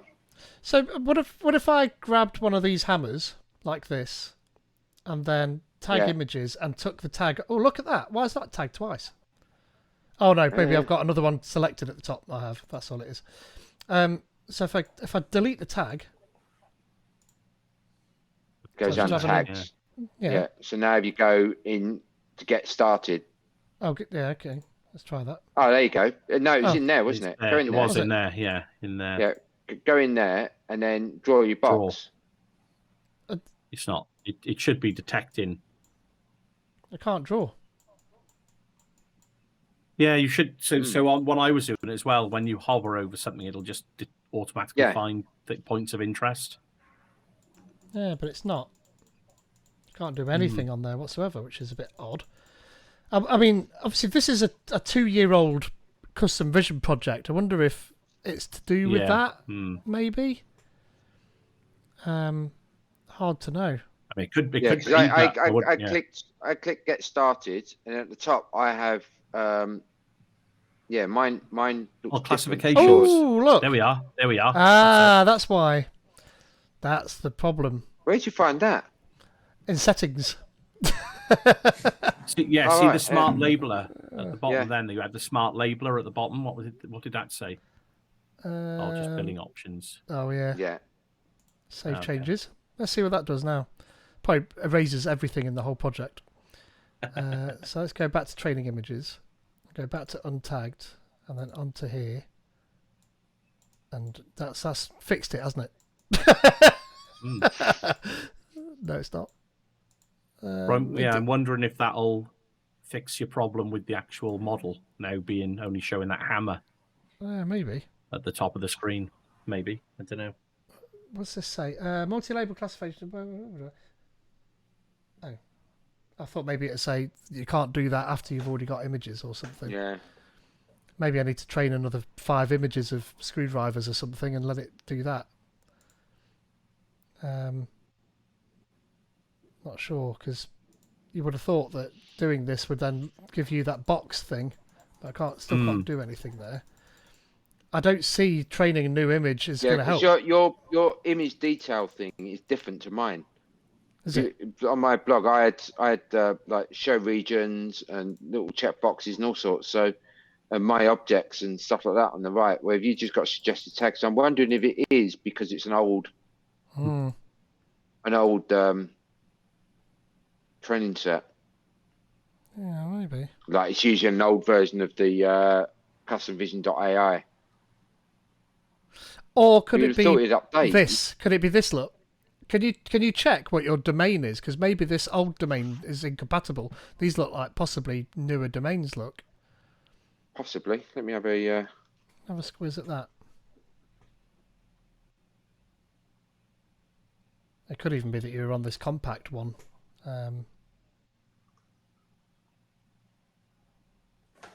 Smart labeler. I mean, luckily... Debugging live on stream. Yeah. Well, I mean, this is kind of the point of this. There's next to no content out there for it at the moment, so... So, Pete, the one I used, the one that I used was a general compact S1 domain. Oh, that one. So okay. General compact S1 was the one that I used. And that gave you that box? Yeah. Well, let's have a look with that. If... Oh, and look. Export capabilities. Interestingly, basic platforms, but that's there we are. There you go. So that's what it is then. As well. That's probably so which one did you select there, Pete? It was originally it was on basic platforms. I don't remember seeing that when I scrolled down before. Interestingly, that appeared after you selected it. So if you select, does that disappear? If you go back to general, does that disappear? Yeah. Yeah. That's it then. Yeah. So what one do you need? General compact S1. S1. Yeah. What's these do? General A2. Yeah, it disappears again. So that's why. So it needs to be general compact S1 as John has suggested, and then Vision AI Dev Kit. Yeah. That might also explain why the first one took a little bit of time to load. Because if you were using the general, it was probably quite a large model, maybe. Yeah. And the compact makes it small. That's the equivalent of the yellow tiny, isn't it? But potentially. That's not helped me though. No.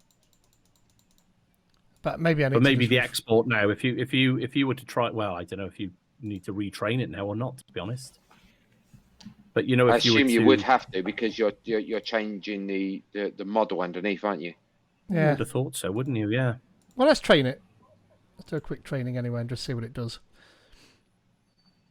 Yeah. See, mine is. Look, it doesn't say it's published. Sorry. I don't have that massive long list. I only have general logo, products on shelf, and general compact S1. But mine's set as general. I've not published this though. Look, that's weird. So I've not published that training set, but that's the thing. That's only if you want to use it from an API. So that's the difference. Yeah, you're publishing it from within the Percept Studio, aren't you? Yeah, it's downloading it.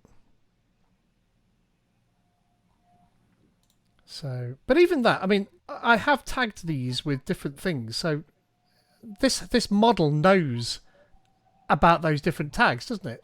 The problem is in what's exported. It's what it's displaying, yeah. Yeah, so maybe just training it with those settings on will be enough for it to pick up the different tags. Maybe, yeah, when you pick iteration 4 up now, yeah, hopefully that label comes down with it and you can see both. Yeah, just that maybe would have been enough. Yeah, exactly. It might just be that. Well, yeah. So let's hopefully that won't take all that long. Performance. Compact model probably doesn't mean it takes any less time to train. It just means that the model at the end is more compact. Yeah. If anything, it probably takes longer because it's got to compact it as well. You might be right, yeah. So, Mert, have you done anything with AI and that sort of stuff? Is that something you've played with? Yes, I have been working on both framework. Oh, cool. I have done not for the Vision AI, but I written a chatbot that you can make a chit chat or ask some questions about our products. And I have used Q&A and Luis to complete the project. but I am completely new to this Vision AI. I have never used it before. Okay. Neither have we, really. Yeah, look at us. Clicking around, as you can tell. We're in the weeds of it, though, aren't we? Because you wouldn't have thought you probably need to worry about that too much with what you do normally. Well, I don't get why yours is different to mine. Can you get into yours? Could you have a look at your settings? Yeah, I went Cliff? into mine, and mine's on the free tier, so I don't have as many domains. I've got the two. I've got General A1, and then General Compact, and that's all I've got in mine. Right, not S1 then. But Johnny, you've got that selected as General S1 and multi-label in your settings, have you? Well, now I'm looking at it. I've got the General S1, but I don't have any of that multi-label option. Yeah, I don't have any of that as well. I've got the General Compact S1. That's what it was. That was the default, I guess, that I just did the original training. Yeah, I don't have any of that bit below, that classification type. I don't have. I'm wondering if it's because this is so old. But on the other hand, I don't think this is what we need. All that does is if you've got a screwdriver and a hammer in the same image, you can tag both of them. I don't think that helps us with what we're doing personally, but this might, just that. But that's Vision AI dev kit, isn't it? That's probably not aligned to the Percept, I wouldn't have thought. I don't know, maybe. But I mean, I wouldn't have thought they would have updated this quite so quickly. No. Where am I going? Oh, yeah, it's up here. Performance.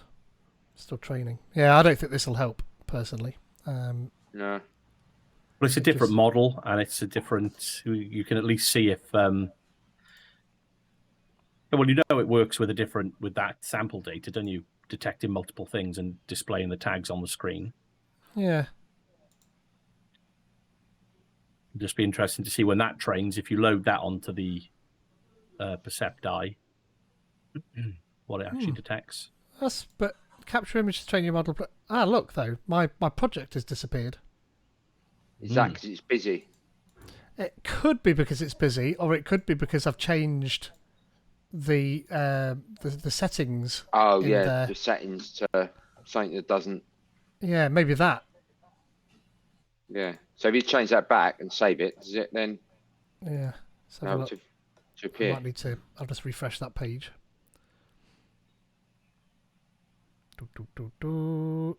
Vision. Capture images. Oh, no projects found. I've broken that now. Oh. So I took it off that. Let's put it back to that as well, because you've not got those options, have you? So that's how it was before. So that's saved. And God knows how long this actually takes to propagate through the system. I don't know if that'll help. Oh, no projects found. I've completely broken that now. But it might be, as Cliff said, it might be because it's busy training. Yeah. Oh no, it's still going. Yeah. So it might be because of that. It might be untrainable, unconnectable.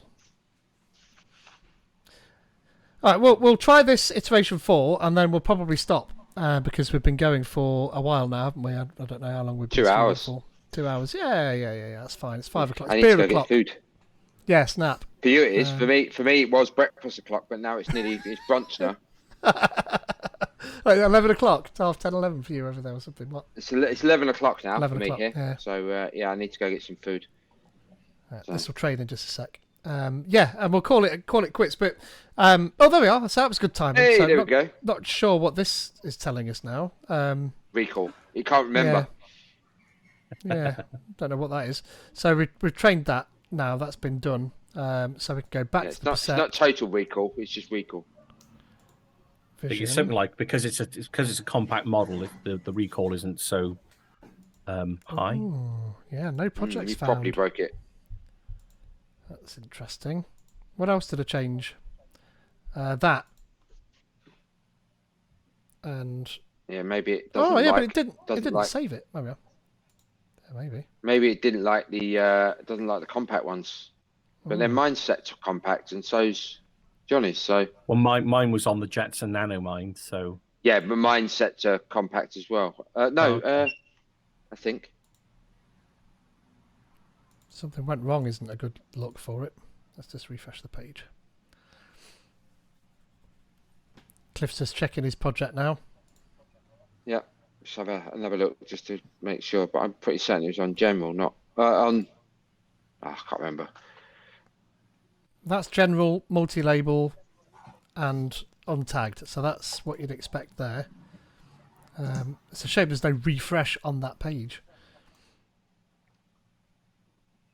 Vision, deploy project. Oh, there we are. Now it's back. So that's interesting. Oh, okay. Well, I'll deploy this anyway. And see Maybe what it just need to propagate. yeah, maybe.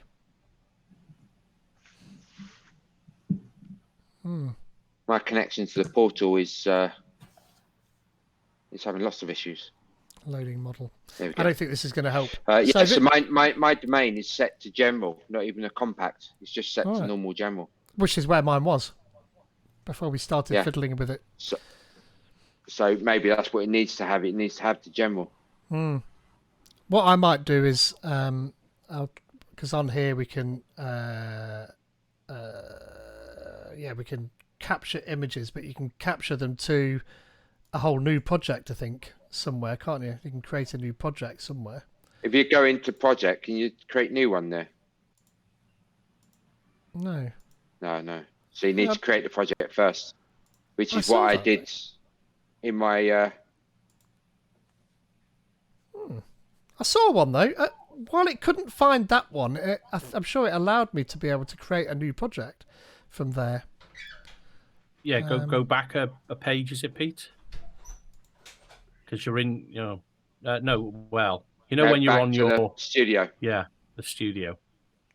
Oh, You're in the dev kit, so you go back. Yeah, so. We're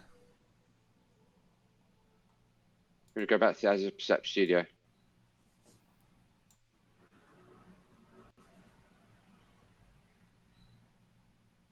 Oh, that's just devices. Azure Percept Studio. Yeah, let's click that. New create a prototype. New to sample applications, advanced tools. Yeah, well, you could do that, couldn't you? Create a prototype. Is that where you started, Cliff? Do you think? Did you click that or? No, I didn't start there. I just clicked on Vision. So your left pane's missing at the moment, isn't it? Yeah.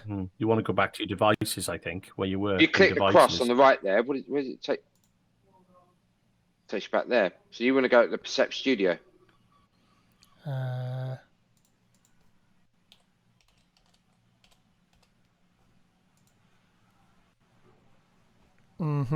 Yeah, that's a new one, isn't it? You want to go back to the one you've already created. Yeah, that's true. Azure Percept, click on this. Oh, I would have thought that would give me it. Let's do Percept. There. Percept. Oh, I'll get Percept Hub one. That's not what I want. Yeah, how do you get back to that devices page that you are on? It's weird, isn't it? Yeah, I mean, there's only one thing in there. Yeah, where's your studio gone then?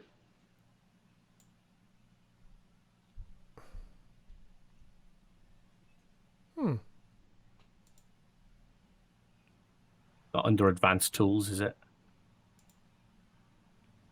No. Weird.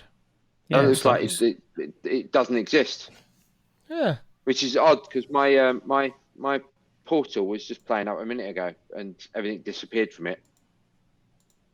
So I wonder if there's a portal issue again. Yeah, maybe.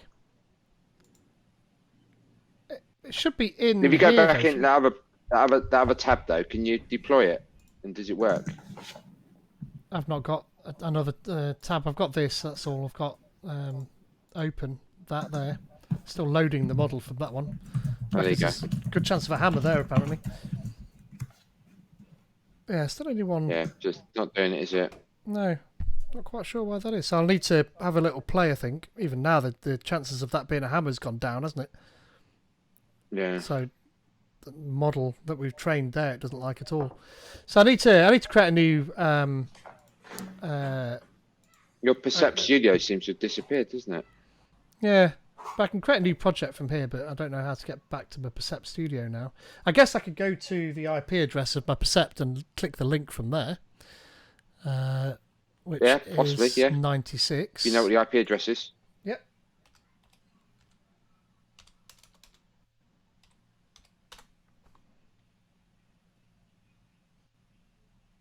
Well, it's supposed to be that. It says it's connected.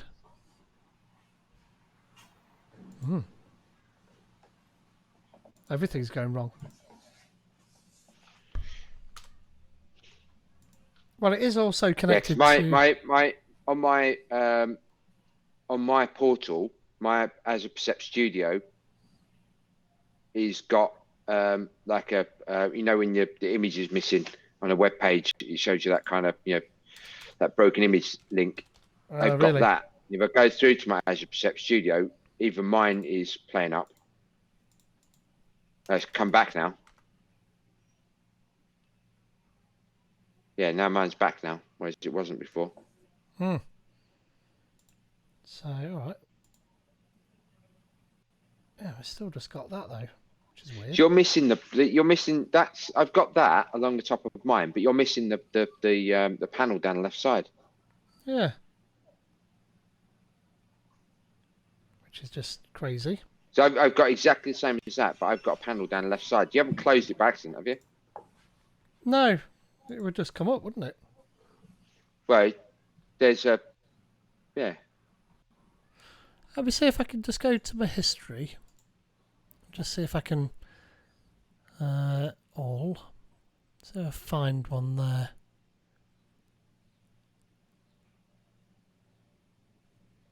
Yeah, main vision projects. Azure Edge devices.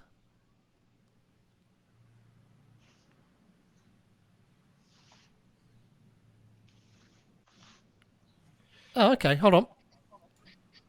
Drag this down You here. found it? Oops. Put it there. So That's hidden. It's hidden it again. yeah, is it?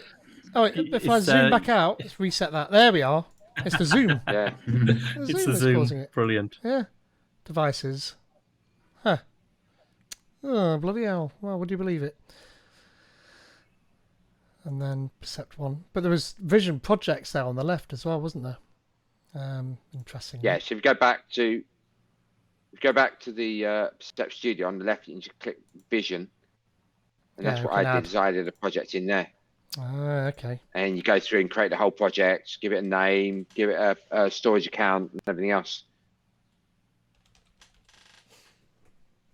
Right. I need to give it that as well.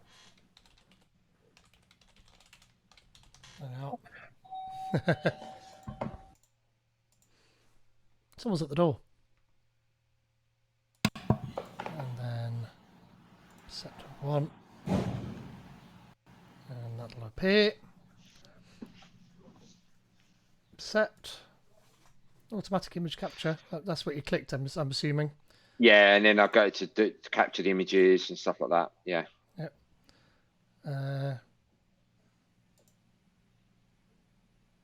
Once you've captured more training data, that's fine. Next, evaluate and deploy. Oh, well, I did that. And look at that. No, because you can't. Because it. Oh, I don't know. You haven't got a model to deploy yet. No, but I put it on automatic image capture. So I would have thought. Oh right, yeah, you did, didn't you? Yeah. Oh, there we are. Percept 1. No iterations, which is fine. Yeah, so you can't. That's what I'm saying. So you can't deploy it yet because you haven't got an iteration. Yeah, that makes sense. So now, if you go back to the previous tab, so go to the top there and go tag images and model training. Opening custom vision. Okay. Is this what you did? Yeah, this is what I did, and then you need to go through. Doing that again. So it should be doing it, yeah, theoretically. and doing all that, yeah. Whether it is or not, I don't know if it's actually doing it or not. So it's all a bit. It's like the camera you'd like to use. So obviously that's what we did. The Percept 1 and then Percept, and I clicked that. Yep. And then set automatic capture at the bottom.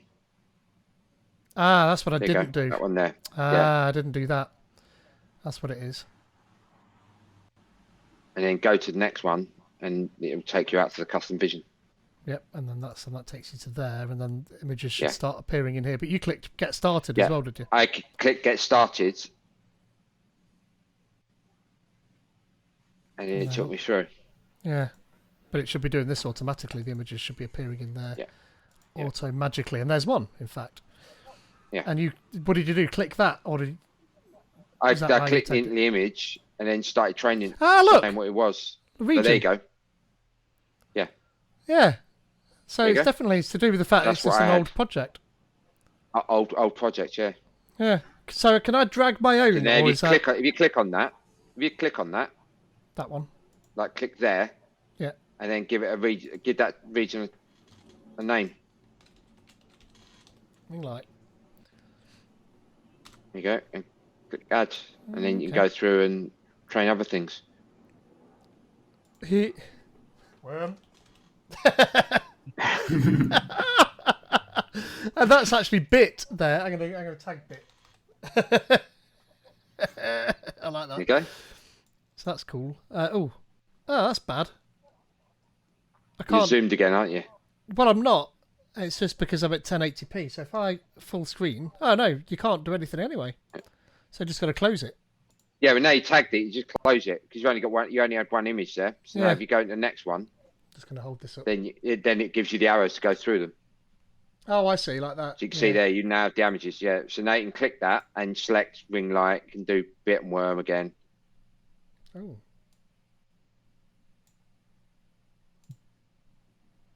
Like that. So that's slightly different because you couldn't see it as well, could it? That's Bit. So that's cool. And click the right arrow, and you just go through and do them all like that. Okay, that's cool. I mean, it's quite quick once you've set the tags up, isn't it? Once you set the tags up, it's pretty quick, yeah. But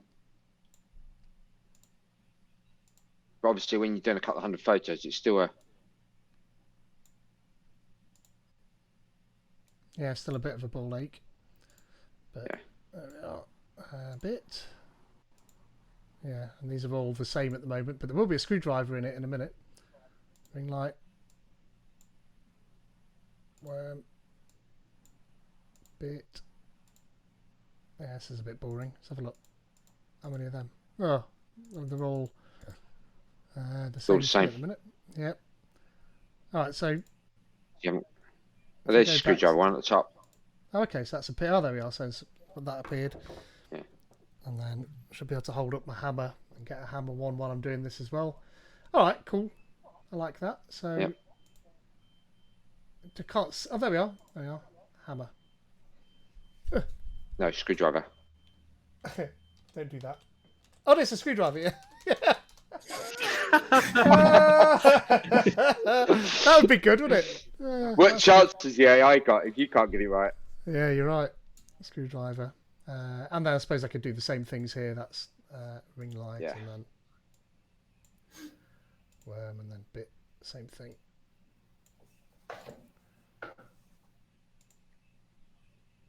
So I mean, yeah, that's quite good actually. It's in a different place, isn't it? So yeah, you having fun? He's hungry and bored now at the same time. So is it just the 300 images you got left, Pete? Yeah. Yeah. That, yeah. Got rumbly tumbly now. Got a screwdriver. There's a hammer. Yeah, and a yeah. The problem is if you tag the hammer, you're not going to have enough hammer and screwdriver images for it to say it'll complain it doesn't have 5 of them.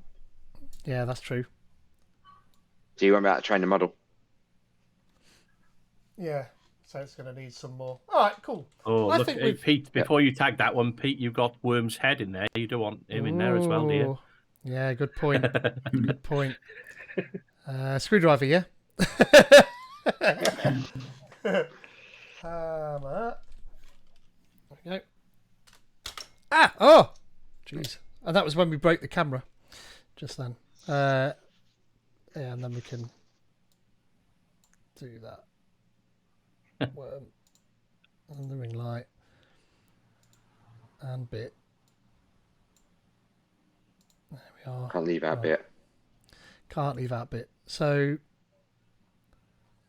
interestingly, so I must have done 25 there already then. One, Yeah. 2, 3. So that's 8 on that one, and then the rest must be the 25. But you're right; it's not going to let me train it because. So could I? But I Don't have could do. enough. I guess I could do suggested objects, and it may well. I wonder if now. it do it. Yeah, give it a try. Train a model Yeah, first. it won't do it because the model's not been trained. Yeah. It needs a trained model, doesn't it? Yeah. Yeah, so I'll need to do that. I'm not going to sit online That's and something do for you that. to do. Something for you to do Offline. and have fun with. It is. It's your day wasted now. Yeah, exactly. I'm going to get in a lot of trouble. Although we're going to go watch the football at a friend's house later, so that'll be fun.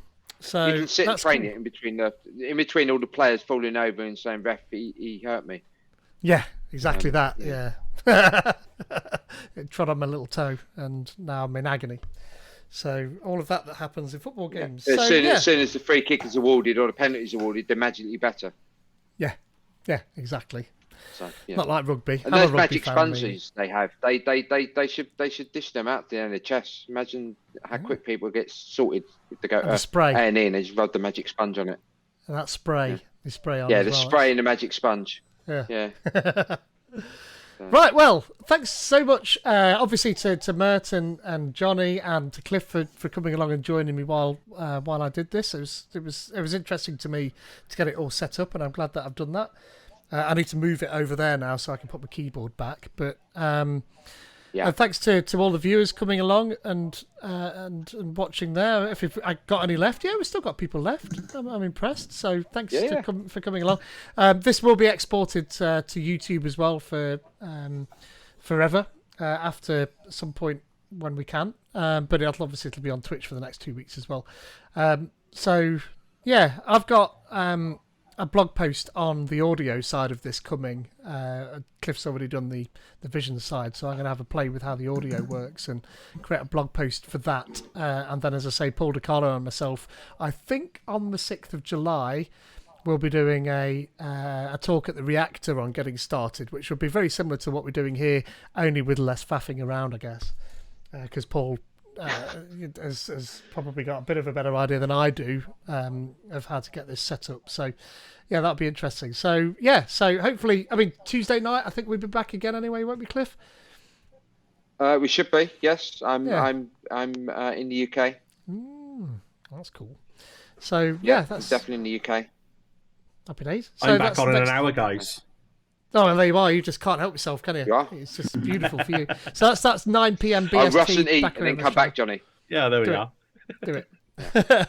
So we'll see you all again soon. Thanks again. Take care, everyone.